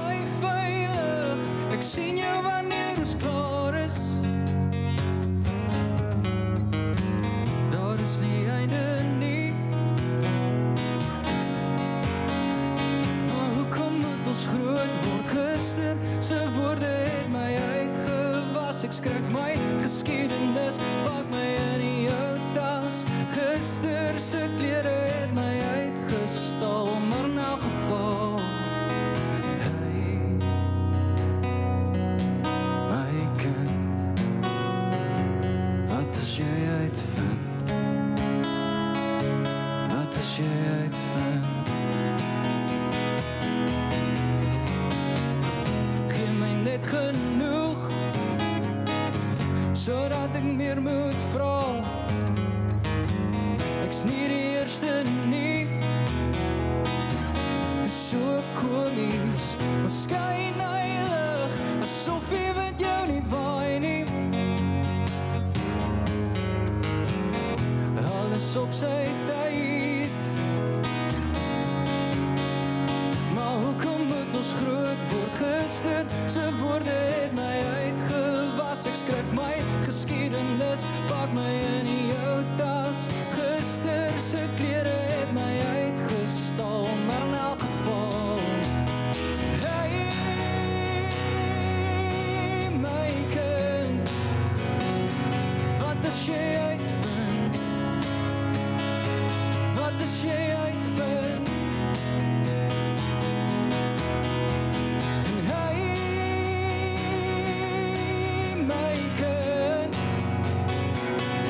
As jy uitvind, die einde kom nooit, is klaar gereël.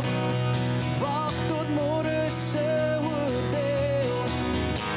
In die oggend staan ek langs jou lakens. En stof word stof bo my. Is dit jy? Is dit jy?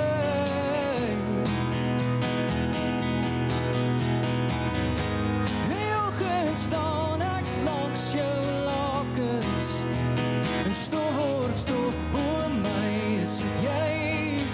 Is dit jy? En hy, my kind, wat as jy uitvind? Wat as jy uitvind? En hy,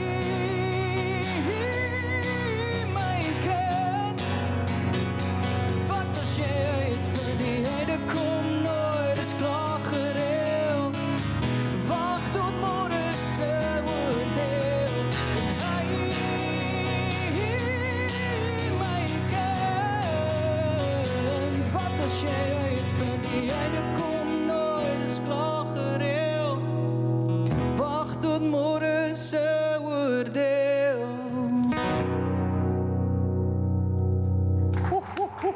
Matthew John Duncan once again. Man, I got to be honest, the narrative of Afrikaans is always aggressive. It's a language that doesn't express, but the way you did that song was so beautiful, completely changing that, man. I can't thank you enough. And Mzansi, I can't thank you for joining us enough for that, because that was just pure joy. And we got one more performance coming at you, so don't go anywhere, because MJD is here to stay. Oh, thank you so much for that performance. But the time now is 1 minute before 8 o'clock. Time to have a final look at those news headlines. Starting on the local front, President Cyril Ramaphosa has promised that the auctioning of high-demand spectrum for mobile telecommunications will benefit every citizen, especially the poor and those without access to the internet due to high costs or a lack of coverage. Now, among other things, the spectrum release is expected to reduce the cost of mobile data, expand network reach to rural and outlying areas, and improve network quality, says the president. He stated this in his weekly newsletter and indicated that the auction was a significant milestone in the country's reef strike, with a demand that the Department of Trade, Industry and Competition regulate the companies operating in the space to stop the practice of determining prices on behalf of the operators. Now, the drivers are also demanding a round-table meeting with roads and transport MECs, the Transport Minister and e-hailing companies to adjust uneconomic prices. Operational demands includes a base fare of 50 Rand and a minimum rate of 13 Rand per kilometre. Then looking to news on the international front, the vaccination of more than 20 million children against polio in Malawi, Mozambique, Tanzania and Zambia through government partnerships with the UN Children's Fund, UNICEF, has started. Now, UNICEF had so far procured more than 36 million doses of the polio vaccine for the first two series of immunization rollouts in the 4 targeted countries. The program was launched in Lilongwe, Malawi on Sunday, and the rest of the countries are to follow suit tomorrow. Now, in February, Malawi recorded the first case of polio in Africa in the past 2 years. Then staying on the international front, US President Joe Biden has called on private companies and organizations in the US to, and I quote, lock their digital doors, claiming that intelligence predicts Russia is planning a cyber attack on the US. The UK's cyber authorities are also supporting the White House's calls for increased cyber security precautions, though neither has produced any evidence that Russia is planning such an attack. Russia is a cyber superpower with a major arsenal of cyber tools and hackers capable of disruptive and potentially destructive cyber attacks. Ukraine has remained relatively untroubled by Russian cyber offensives. Then Roxanne Ross Manicum, the Port of Durban's first female commercial diver, is often referred to as Maverick Manicum. Now, over the years, she has gained a reputation for unorthodox achievements in her field. This is the nickname. Born and raised in Newlands East in the Natal Harbour City, the 38-year-old credits her upbringing for her independent thinking and perseverance. She said her parents, who owned a piping and fabrication company, had 5 daughters. They exposed the girls to construction and made sure about empowering them from a very young age.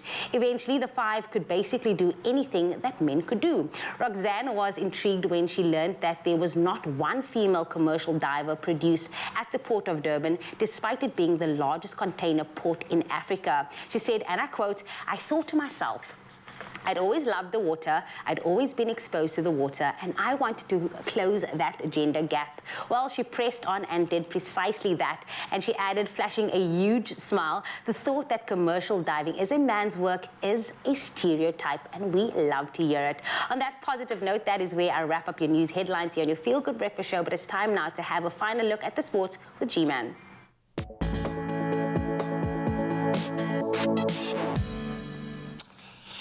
Thank you so much, Jamie. Let's start with cricket. He's in and then he's out again. Proteas all-rounder Wayne Parnell has sadly been ruled out of today's decisive ODI against Bangladesh at Centurion because of a left hamstring strain. The 32-year-old suffered the injury during his team's 7-wicket bounce back and their win on Sunday, which levelled the 3-match series now at 1 apiece. So South Africa have also released Ryan Rickleton from the ODI squad. That's to play in domestic competition this week before he then rejoins the Test squad over the weekend. So Bangladeshi's stalwart Shakib Al Hassan has also decided to play in the deciding ODI today, despite his mother and 2 of his children being in hospital with, at this stage, unspecified illnesses. Then on to golf. 3-time champion Phil Mickelson is set to miss the Masters next month for the first time in an incredible 28 years. Mickelson is taking a break from the game after a very public apology for his criticism of Saudi Arabia's regime team. The 51-year-old was removed from a list of active players competing at the tournament, which he last won back in 2010. Mickelson was involved with a Saudi Arabian-backed golf series, but faced a serious backlash for comments he made in November to writer Alan Shipnuck. The Masters, which was won last year by Japan's Hideki Matsuyama, begins at the famed Augusta National on the 7th of next month. Then on to tennis. Sadly, he's out as well. Rafa Nadal has been ruled out for between 4 and 6 weeks with a stress fracture of the rib. Now, the injury, a very painful one, occurred on Saturday during his successful win against Carlos Alcaraz in the Indian Wells semi-final. The 21-time Grand Slam champion found breathing painful and said he was dizzy at points as he ultimately lost in that final to Taylor Fritz. That defeat in California was the first of the year, bringing a 20-match winning run to an end.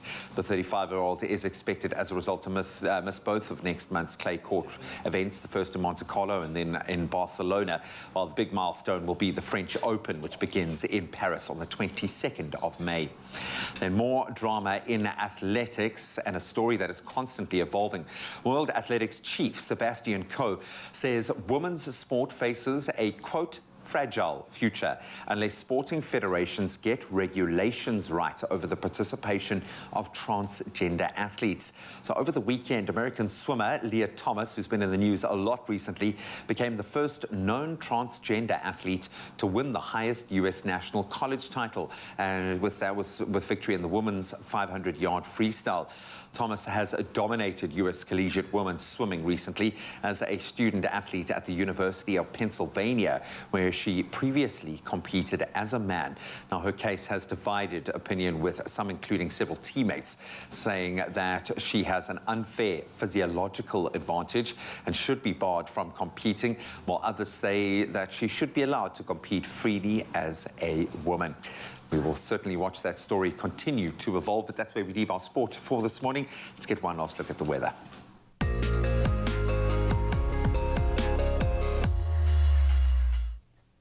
Thank you so much, Gina, for our final look at the weather this morning. And when it comes to our news headlines, Environment Minister Barbara Creasy has a year to make a regulation to put a clean air plan into effect. Now, the Pretoria High Court upheld a complaint by activists on Friday that poor air quality in the coal belt is a breach of constitutional rights, giving the Environment Minister a year to enforce a clean air plan. Now, the coal belt east of Pretoria and Johannesburg is home to an estimated 3.6 million people, as well as a dozen Eskom coal-fired power stations and some Sasol petrochemical plants.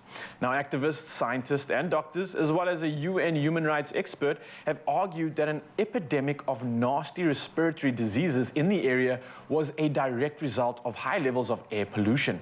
Now, in a 2019 report, the State-owned Council for Scientific and Industrial Research showed that some 5,000 South Africans die annually in the region because the government has failed to fully enforce its own air quality standards, and that a quarter of households there have children with asthma. Well, we hope that this does improve within the next year. But for now, we are keeping our eyes on the skies as we move on to the stunning sunrise images shared on our Expresso Facebook page by you, our incredible viewers. And we absolutely encourage you to keep bringing them on because we love seeing how you start your day.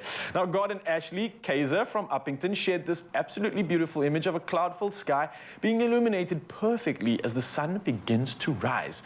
Next up, Patricia Dunlop from Addington Beach captured a gorgeous shot overlooking the ocean around 5:45 in the morning as the sun peeks up from behind the clouds, casting a lovely glow across the sky.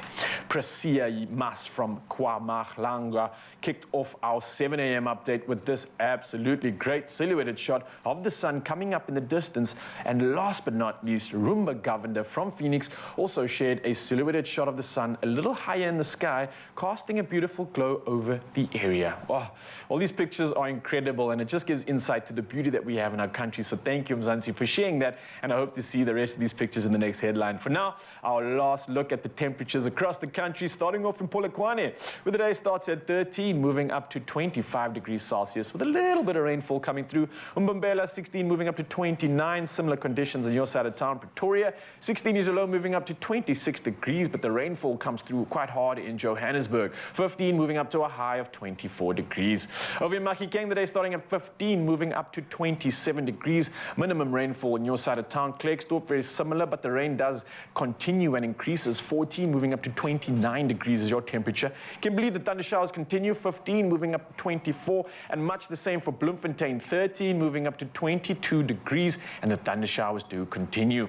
Over in Richards Bay, 20 is your minimum, moving up to a high of 31. Imperial Maritzburg, the rain continues. 16, moving up to 28 degrees. Durban sees a low of 21 with a high of 29, with the thunder showers coming through. And Mthatha, the thunder showers continue. 15, moving up to 27 degrees. Now over in East London, your day starts at 20, moving up to 27. Minimal rainfall on your side of town. Craddock, however, the thunder showers come through with a low of 14, moving up to 25 degrees. Berga sees the day starting at 19, moving up to 27. Minimum rain on your side of town. And in George, 18, moving up to 25 with a little bit of rainfall expected in your side of the world. Over in Cape Town, the rain continues. However, it starts at a low of 18, moving up to a chilly-ish 24 degrees. In Worcester, the day starts at 17, moving up to 29 with the rain continuing. Sutherland sees thunder showers carrying on all the way through 12 is your low, moving up to a high of 29. And Uppington, the rain continues. 17, moving up to 32 degrees Celsius. And of course, I'm hoping that you stay safe. Again, Mzansi, thank you so much for sending those incredible pictures in. Let's catch up with the rest of the team and see what's happening. Well, not letting all of the rain dampen our spirits, of course. Winter is coming, which means we've got to do some updates to our living spaces, and we're going to get into the bedroom and give you some great ways that you can make it more cozy and stylish. And of course, the phone is going to be ringing. Why? Because it's the culinary hotline bling! Ching, ching, ching! So you can make my day.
It's my feel-good breakfast show.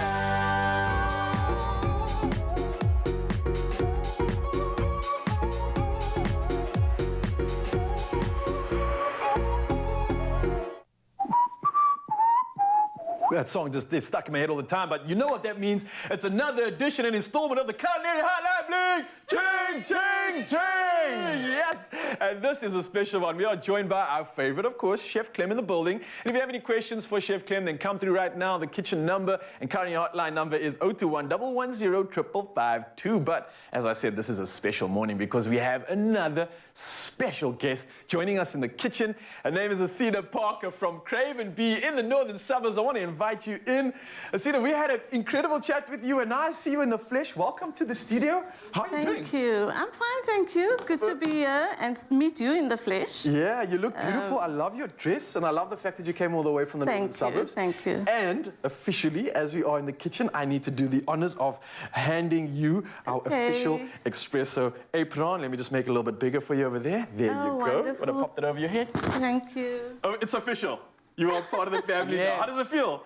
Ooh, wonderful. Feels like I'm in my element with cooking.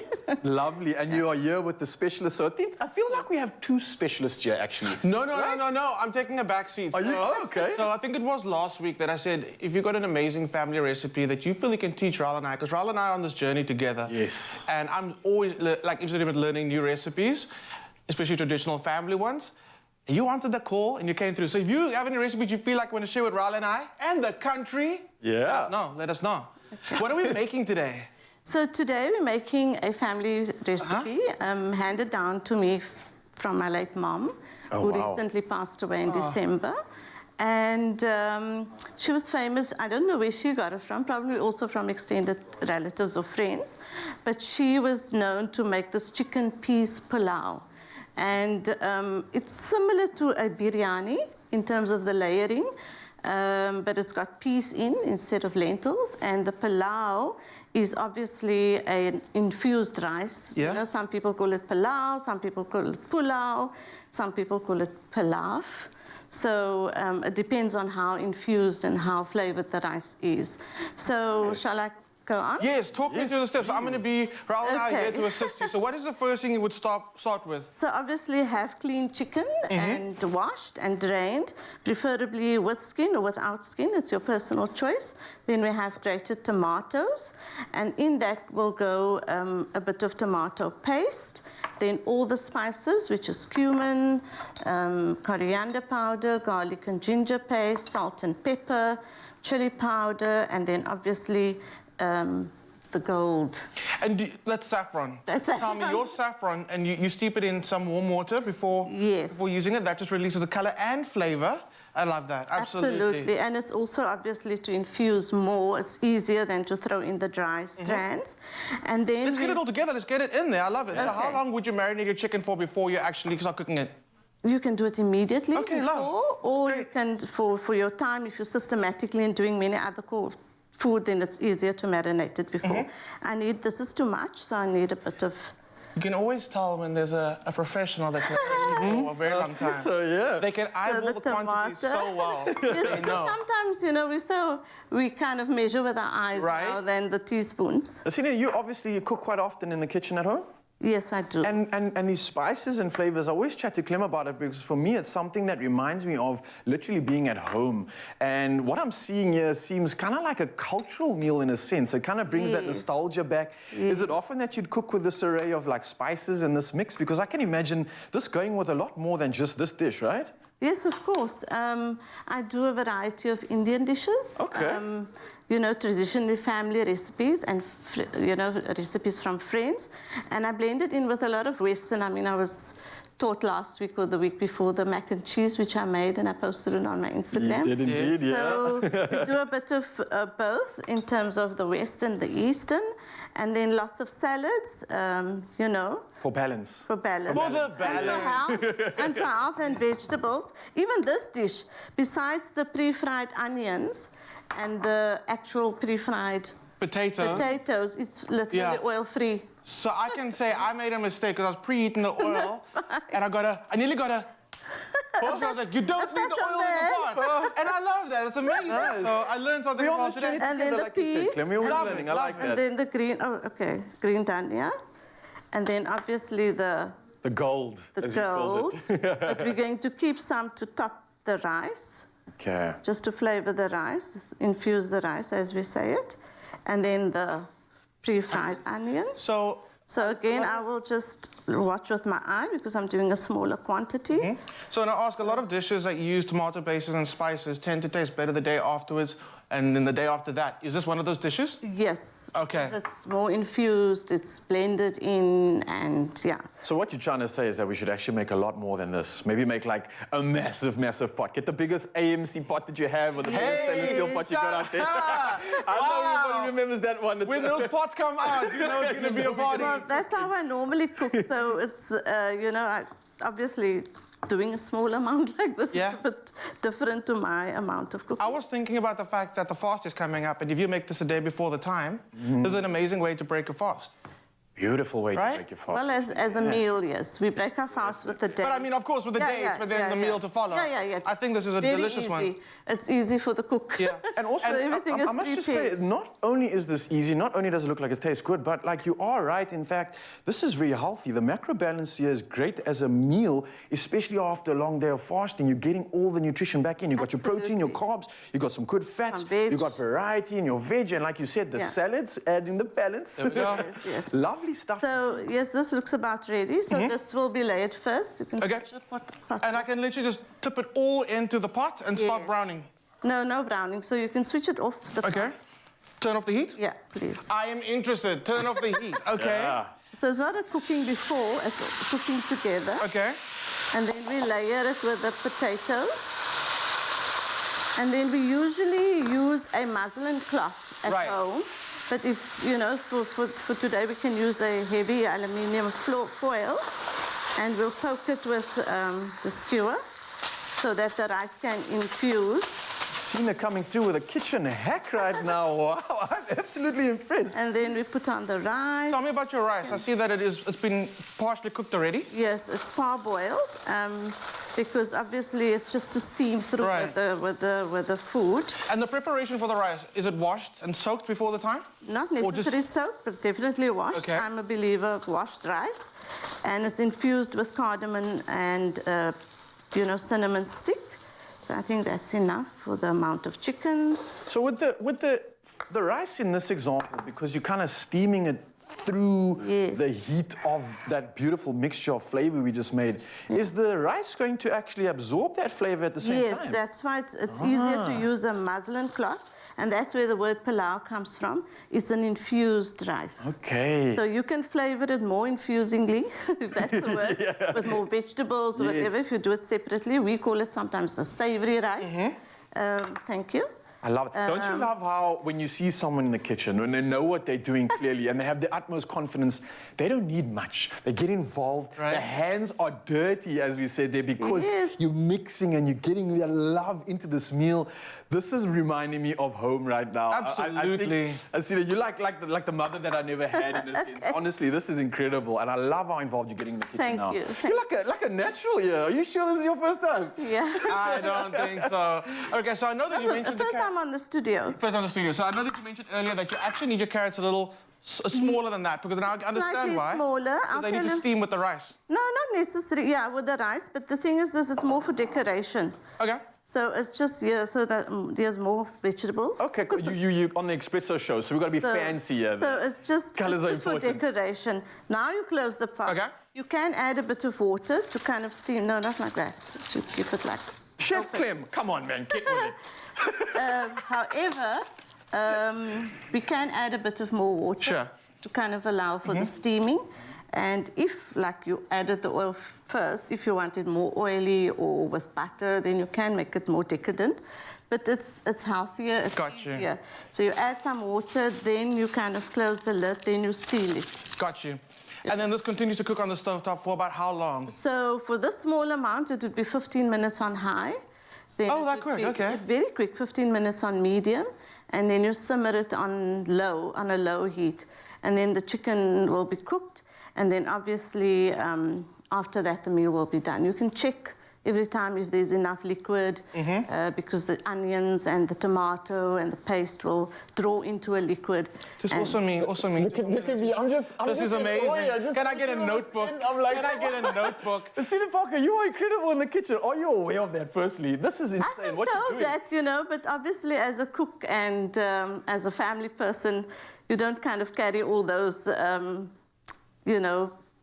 compliments, but you try your best. But I think the family definitely feels it. If they're not telling you, they definitely feel the love, because clearly it's going into the kitchen, it's going into the food. They were quite chuffed that I'm going to do this. Do you want to sell it to anybody at home while you're here? Yes, obviously to my family. All my family's watching, because they have now obviously known that I'm coming on.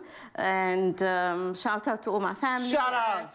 and a friend, and yeah, it's too many names. It is. Too many names. But I want to thank you for coming through. But definitely to my husband and my sons who are supporting me in this. And yeah, it's a dream that I want to follow in terms of my culinary skills and showcasing and paying homage to my forefathers who came as cooks to this country. Oh, wow. And we want to be part of that journey and kind of follow where you're going. So yeah. Yes, so please, yeah, if I can get Listen, that. ladies and gentlemen, I cannot resist. I have to have a taste of this because clearly with all the love that I've seen in it, I'm going to go head over there. Let's do a little switcheroo. Lucina Parker has prepared something special. I've got the big spoon here today, I see.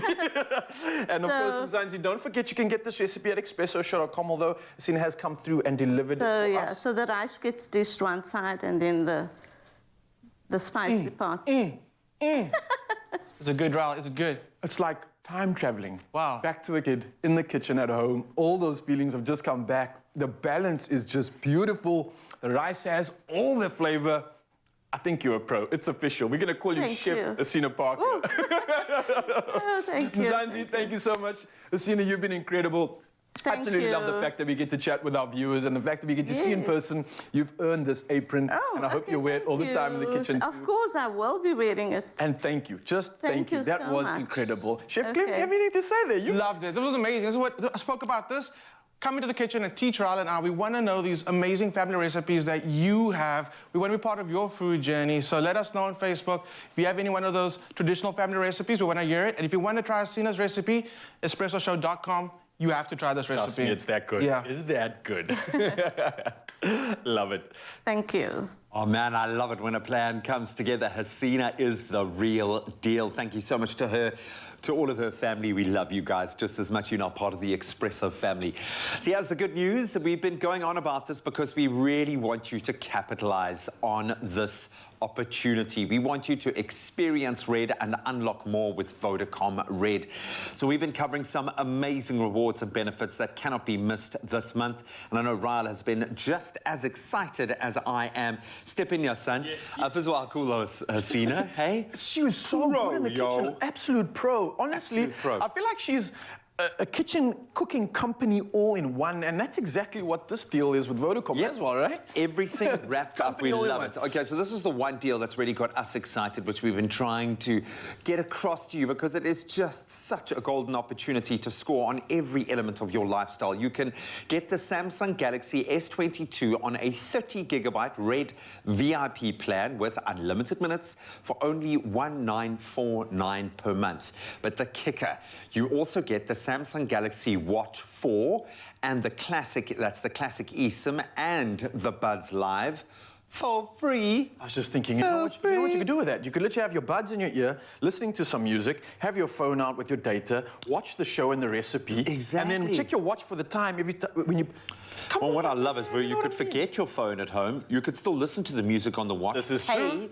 Pay with your watch. All of these incredible things. I mean, it is an opportunity to score and score big. So Vodacom is also giving you the chance to score 10 gigs of data every week as well. That's for the month of March. So you're running out of time. You better get on it. Yesterday, we asked you guys, what new skills would you like to unlock in 2022? So let's take a look at what you all had to say. All right, so first up, we had Chego Mama Chimo, who says, I want to learn new skills in farming, especially hydroponic and aquaponic farming. And I want to produce my own food. Why? Because farming is life. It really is, man. Yeah, the future of farming is definitely set right in that mode. We've got more comments coming through, of course. Next up, we have Lucky Wasehota. I want to learn photography skills this year.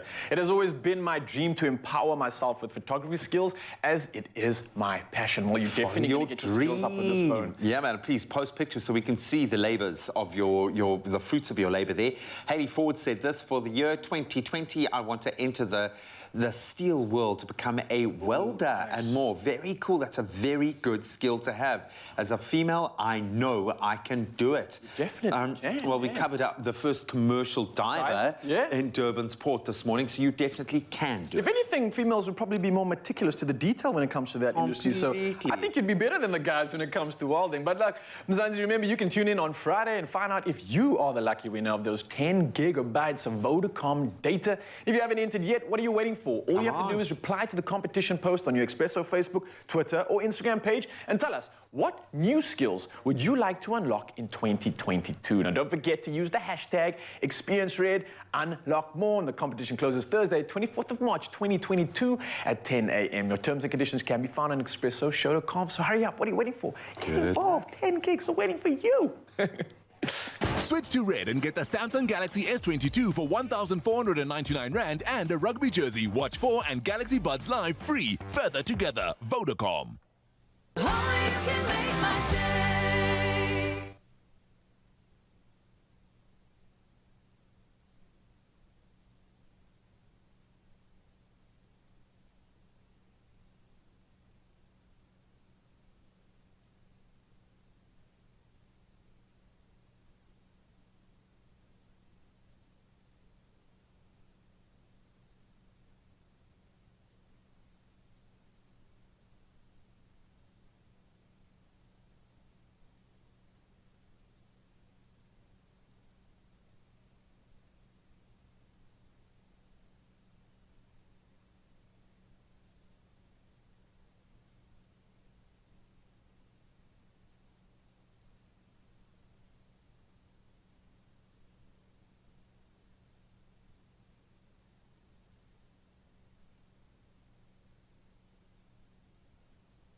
It's my feel-good breakfast show. Welcome back. Yes, you are still live with your Feel Good Breakfast show. Time to put our financial caps on for a moment. Time to talk about home ownership at one point or another. If we are fortunate enough, we will be able to take the leap from renting to buying. Maybe it's not on your long-term projection, but I think for most of us it probably is. So today we want to find out at what cost will you make that switch in another round of Would You Rather? Dun, dun, dun. So Matthew, we've asked you to come in to give us a different perspective because we are not the most financially gifted of people. But we find that our viewers also have brilliant suggestions here. But I'm going to give you guys a scenario and I want you to be as honest as possible. So let me set the scene here. You are stuck between buying and renting a home and have two options with the current budget at your disposal. Okay, so would you rather A, buy a smaller, older house, or B, rent a bigger, nicer house and project that image to the world? You know, I'm actually very interested to hear your answer because I hear your music. It speaks about just escaping. It speaks about like just going out and doing your thing. So a house is going to hold you back, right? Yeah, I currently live in a 2-bedroom apartment. So it's like, no, I definitely rent smaller. Okay. I'll save that money. But obviously, you want to go bigger at some time and not disturb the neighbors when you're singing songs and stuff like that. So, yeah. It's just soundproofing, man. Just a lot of soundproofing. It's a difficult one, but you're kind of in this place. Yeah, look, I've always been a renter, but now obviously getting into a new place of my own, I'm realizing the advantage with, it doesn't matter what it is, just get something, get in the market because it allows you to start not throwing that money away every month, but you're paying off someone else's bond. Yeah. Exactly that. You're actually seeing that money go to something of value that you can maybe turn around and say, hey, after all of that, at least I've got something to show. But come on, man. I mean, you're a rock star on the rise. You're a TV film star. Surely you want to be living in a big house. That this guy's like the devil on your shoulder here. No, like, hey? I've alwaise I've heard that a lot of money, and skuld, what's that in English? Debt, yeah. Debt looks exactly the same. Yes, my friend. So, very rather buy the small house, man. Yeah, man. Work within your means. I absolutely love it, man. And hopefully you guys at home are thinking with that clear, level-headed approach. But let's find out. Let's see what you guys had to say. And Sharina Abrams, who's a regular, is very much picking up what you're putting down. She says definitely A, buy a smaller, older house. It'll be my own property. And we all want our own home, irrespective of it, whether it's small or old, or you can turn your house into a home for yourself and your family. I love that. Kate Molefe saying, I'll buy a smaller, older house that I can extend in the future and make it bigger and beautiful. I think nothing beats knowing you have a place of your own that you call home. Bonasiwa has already moved on. I'll fix the house, man. I'll do it. I'll do what I gotta do. Bearing in mind that could involve a little bit of financial pressure as well in it. So just think about both sides. Vincent Lutuli saying, I'll redecorate it and make it brand new with the money you would have to use a house in option B. Rivka Moose is saying, buy a smaller house and extend what I can. You can have a huge, amazing house, but have it feel empty. It's not about the size of the house, but it's the contents, i.e. love, family, and building together. As for the renting, why pay someone else's bond instead of your own? That's what renting essentially is, or how I see it. Sian Smith, I'll buy a smaller, older house as time goes by, make it bigger, and it'll be my very own dream home.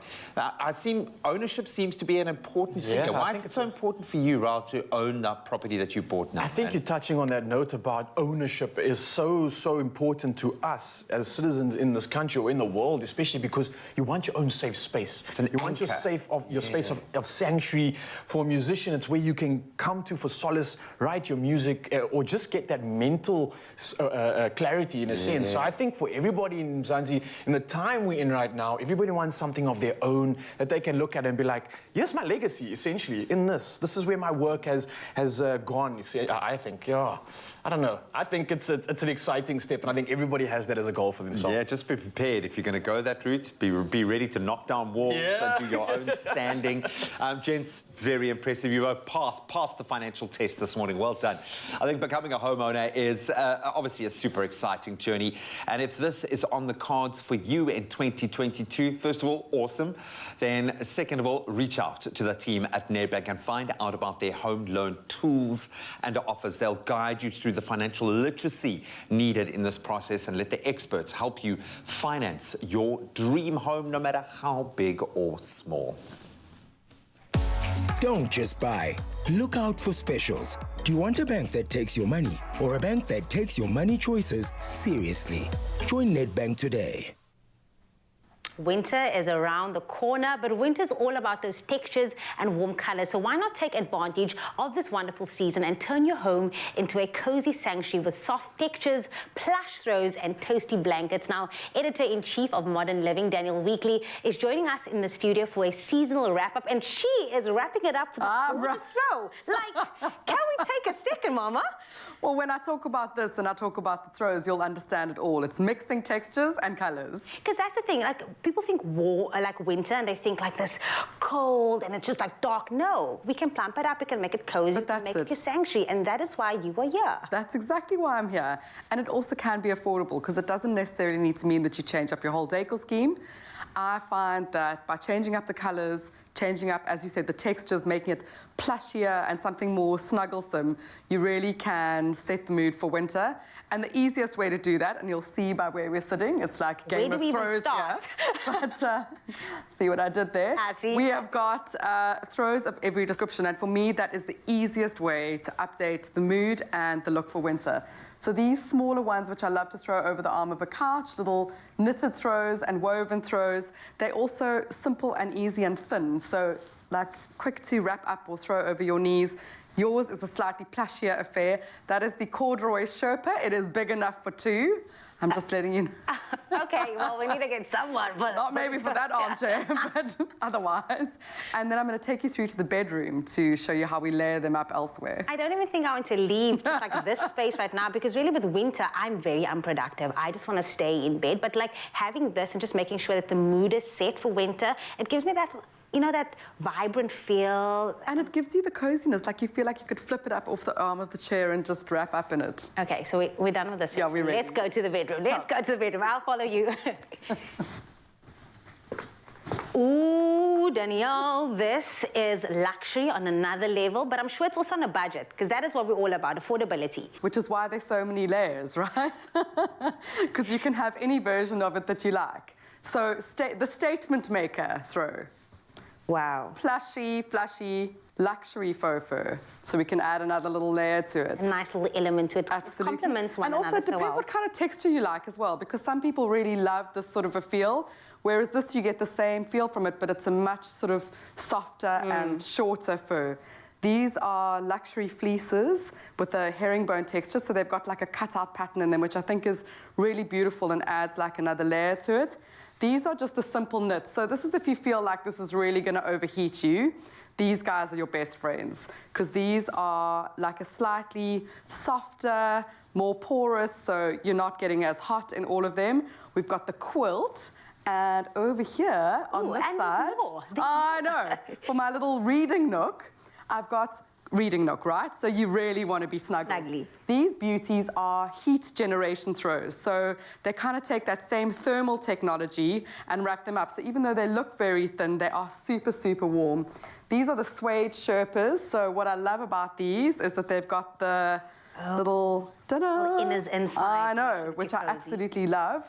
And then for mega affordability, these beauties. These are just the normal coral throws. They come in a huge variety of colors, and they are real beauty. So I think these are great for like kids' rooms. They're great to like throw in the back of the car, to take off to school. I love all of these, but obviously this is your babies. This is my baby. The statement-making bed is my winter best. And I have to be very honest, I wasn't looking forward to winter just because it's like, what do I do in the bedroom? What do I do in the living space? But when you come around, you make sure that we are just going to elevate this next season, elevate the space that we're living in, and just make sure that we are cozy and comfortable all winter long. That's it. There's so many options. It would be impossible not to be cozy with this many throws. Girl, thank you so much for coming through and teaching us your ways. Now, that was Danielle Weekly, her easy winter updates for all of us. Now, of course, you at home, you can update your home with incredible homeware items from Woolworths. You can, of course, shop it in-store, online, or on the Woolies app.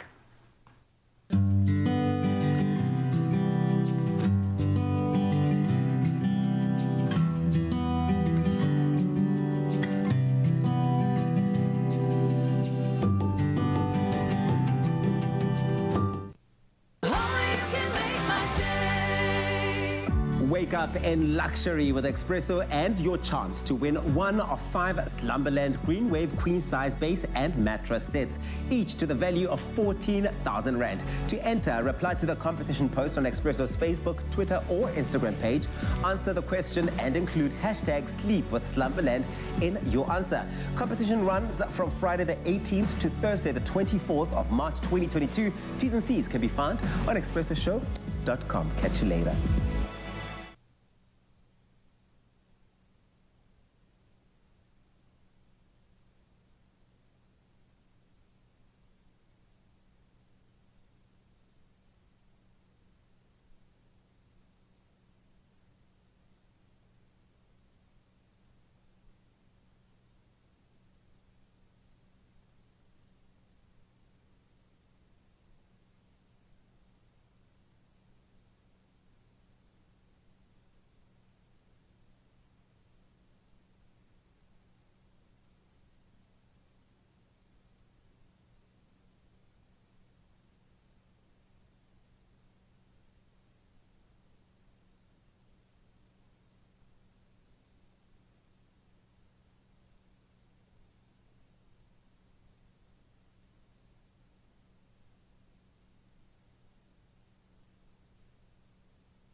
Welcome back from Zanzibar, middle of the week, but the magic continues, and we've never been a fish taco we did it like. And this one, using Woolworth's Cajun dusted hake fillets, is bursting with delicious flavor and is absolutely so easy to make. Now, here to show ourselves, of course, Chef Clem in the building. We've been doing some cool stuff in the kitchen today, loving all the recipes, loving the meals, loved our guest of earlier. Oh, yeah, now let's great. carry on with this. We're talking about responsibility, sustainability, especially when we are making fish. Another one.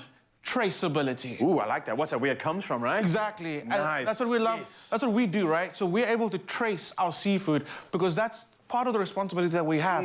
Now, where our seafood comes from, the people involved with the process of actually catching that fish, it's all about sustainability, and it needs to be in place because the saying, there are so many fish in the sea, is not relevant anymore. That saying does not work anymore. Doesn't work anymore. We are causing havoc. But so, let's talk about it. So yesterday, G and I made some beautiful tuna, also like kind of tacos, like a tuna open wrap. Those look good. Yeah, they were so yummy. I actually had it for lunch. It was so good. Today, we're going to bring the seafood through again. We're going to do it in a crumbed hake taco. And those on their own are so good already. Perfect. Right? It's so good. And I love this recipe because, honestly, I can put this together in about like under 15 minutes. Okay. And it's that easy. So what you're going to do is find yourself a Ryle. Get him into the kitchen. Okay. Ryle, I'm going to ask you to work on our guac for me. So you got some avo over there, lime, spring onions, some yogurt, salt, pepper. You go crazy. You do your thing. The ratios of guacamole, again, this is not a recipe. Actually, you should never have a recipe for guacamole. You just feel it. What on earth is this? Lime zest. Lime zest. Go for it. I So like that while Raul's doing that, I've got some oil in the pan, and I've got some of that Cajun seasoning. That's going to go into the oil. What you're going to do is not have your oil too hot when you add your Cajun seasoning because you want those flavors to impart into the oil. So as I add it now, I can already see the colors starting to change. The oil's taking on the color. When that happens, I know it's not only color, it's also flavor. Okay. I'm happy. That's looking good. I can't express how much I'm obsessed with the frozen food selection at Woolies. Yeah? Okay? Why? We're using the Cajun egg portions today, but these are absolute lifesavers. Okay, Woolies also have the savory Spanish rice. Ooh, so what I do is I put it in a pot and I put the seafood mix on top.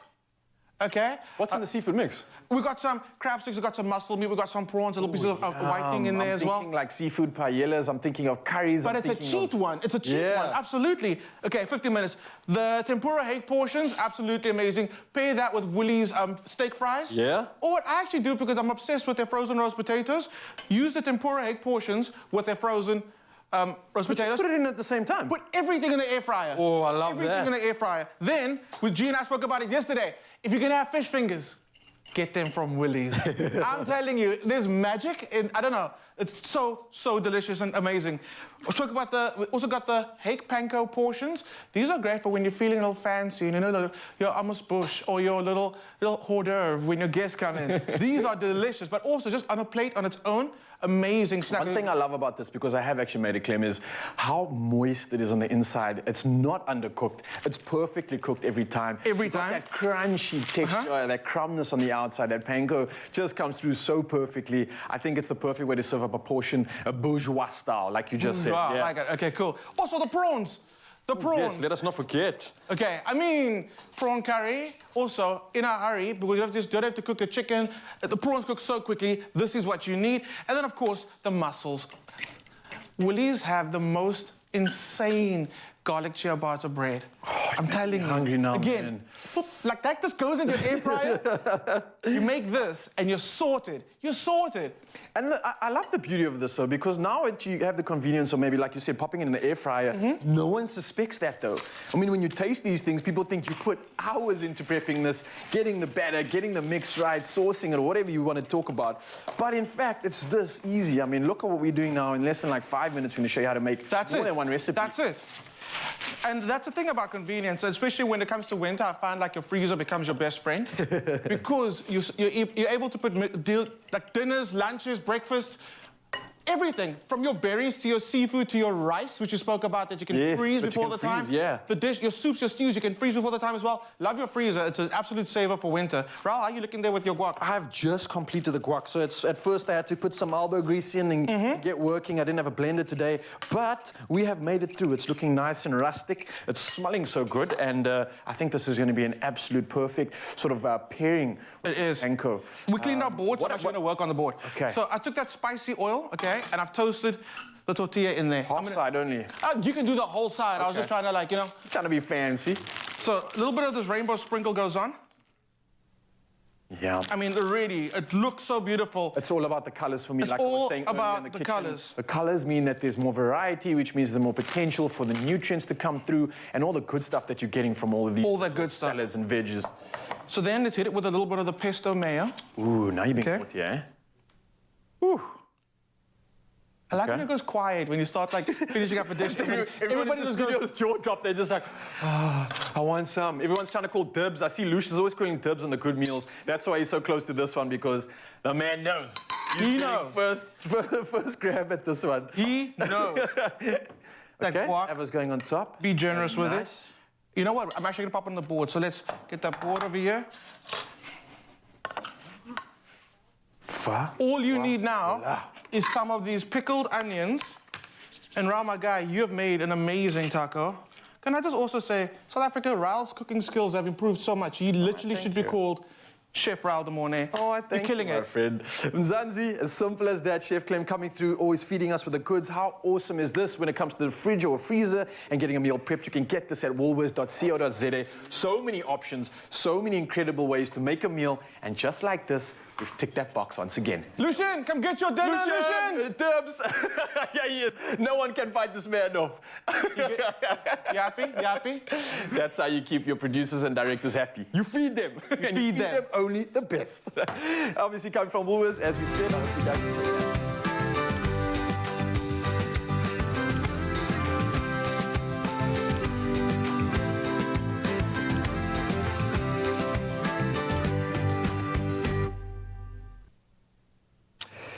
We absolutely love the culinary inspiration this morning, but let's bring it back to the home. And there is that old saying, out with the old, in with the new. And it's time for you to take on board that you really do deserve more. You deserve a lounge suite that's going to support you and bring you hours, years, in fact, of joy. And that is exactly what Goma Goma have been allowing us to do over the last few months. We've loved this journey and we've loved connecting with you, finding out why it's time for you to break up, divorce your old couch. And someone who's been a co-counselor with me along this very fraught emotional journey. How you doing? I missed you. It's a short-term relationship. Don't get overly emotionally invested in it, eh? I know. Your heart's only going to be broken, Brew. I know. We've been loving your stories. You guys really have been hilarious with your motivation as to why you #deserve Goma Goma, because clearly some of you need to get out with the old and in with the new. So we thought we'd put it to you guys this morning to find out what is motivating you to get rid of that old, outdated lounge suite and get something like our two-seater Onyx. The jewel is absolutely beautiful. So Adiba had this to say. She said this couch is 30 plus years old and very uncomfortable. The cushions are so soft that it feels like you're sitting on the wood base. Sure. Getting up, it feels like your bottom has gone numb. #you deserve Goma. So she can't even do this, right? No. Because that's a broken coccyx. No, you one of can't. these. you need the dual two-seater for sure. Then Stacey Jacobs also had, oh, look at that, beautiful. Oh, shame, man. Is that a couch, You can by feel the the way? pain, eh? With the one understand. cushion. Just you lonely. need to break up with that. Put that in the Where do you museum put your head? Oh, man, I'm so sorry. I'm so sorry that you have to go through that, Abida. Stacey Jacobs had this to say. She weighed in with a comment. As you can see, we need a new lounge suite. When we have guests over, we stuff this couch with pillows just to make it a bit more comfortable to sit on, and we throw on a couch cover to make it look decent. Wow, She it sounds posted like a there's picture. no I want to see this. Yeah, it sounds like there's no... Oh, I can see okay. that.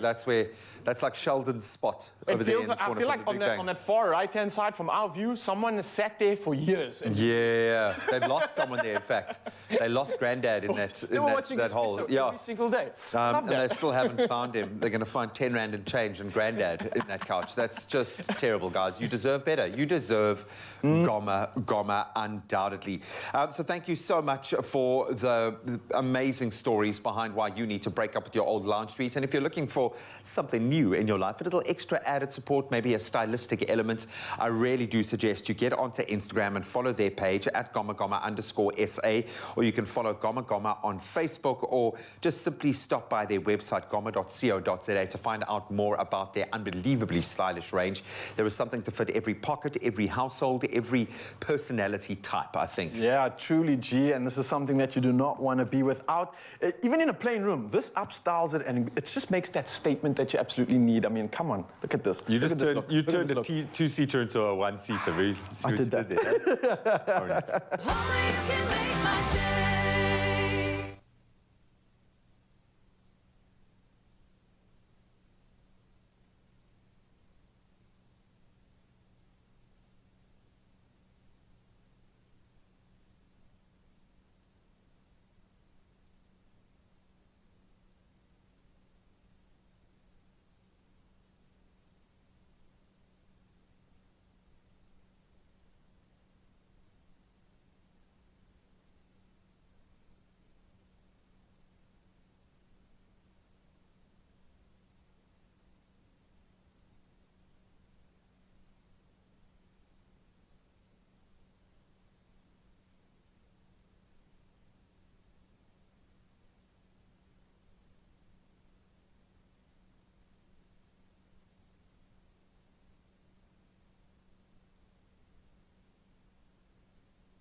It's my feel-good breakfast show.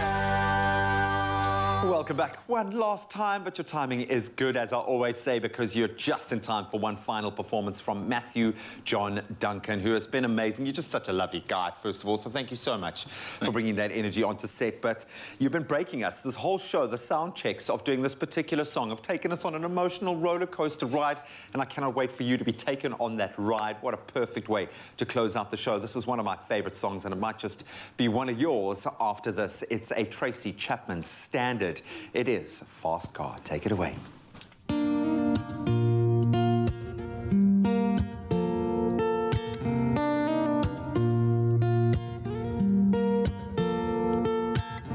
got fast car. I want a ticket to anywhere. Maybe we can make a deal. Maybe together we can get somewhere. Any place is better. It started from zero, got nothing to lose. Maybe we'll make something. But me, myself, I got nothing to prove.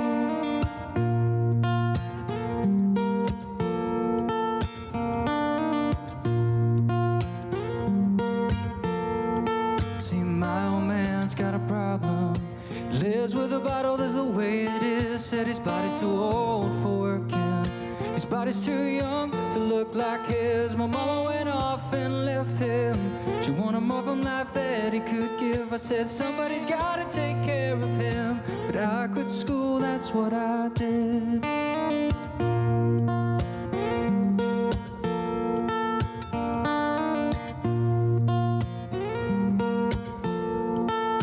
You got a fast car. Is it fast enough so we can fly away? We gotta make a decision. Live tonight or live and die this way. I remember we were driving in your car. Speed so fast I felt like I was drunk. City lights lay out before us, and your arms felt nice wrapped around my shoulder. And I had a feeling that I belonged, and I had a feeling I could be someone, be someone, be someone.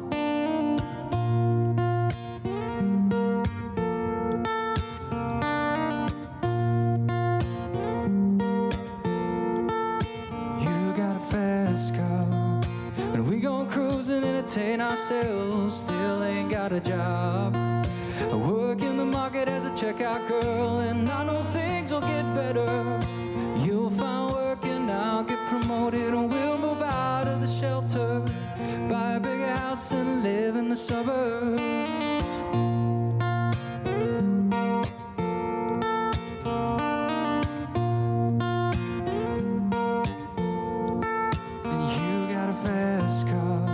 Is it fast enough so we can fly away? We gotta make a decision. Live tonight or live and die this way. I remember we were driving in your car. Speed so fast I felt like I was drunk. The city lights lay out before us, and your arms felt nice wrapped around my shoulder. And I had a feeling that I belonged, and I had a feeling I could be someone. And I remember we were driving in your car. Speed so fast I felt like I was drunk. The city lights lay out before us, and your arms felt nice wrapped around my shoulder. And I had a feeling that I belonged, and I had a feeling I could be someone, be someone, be someone.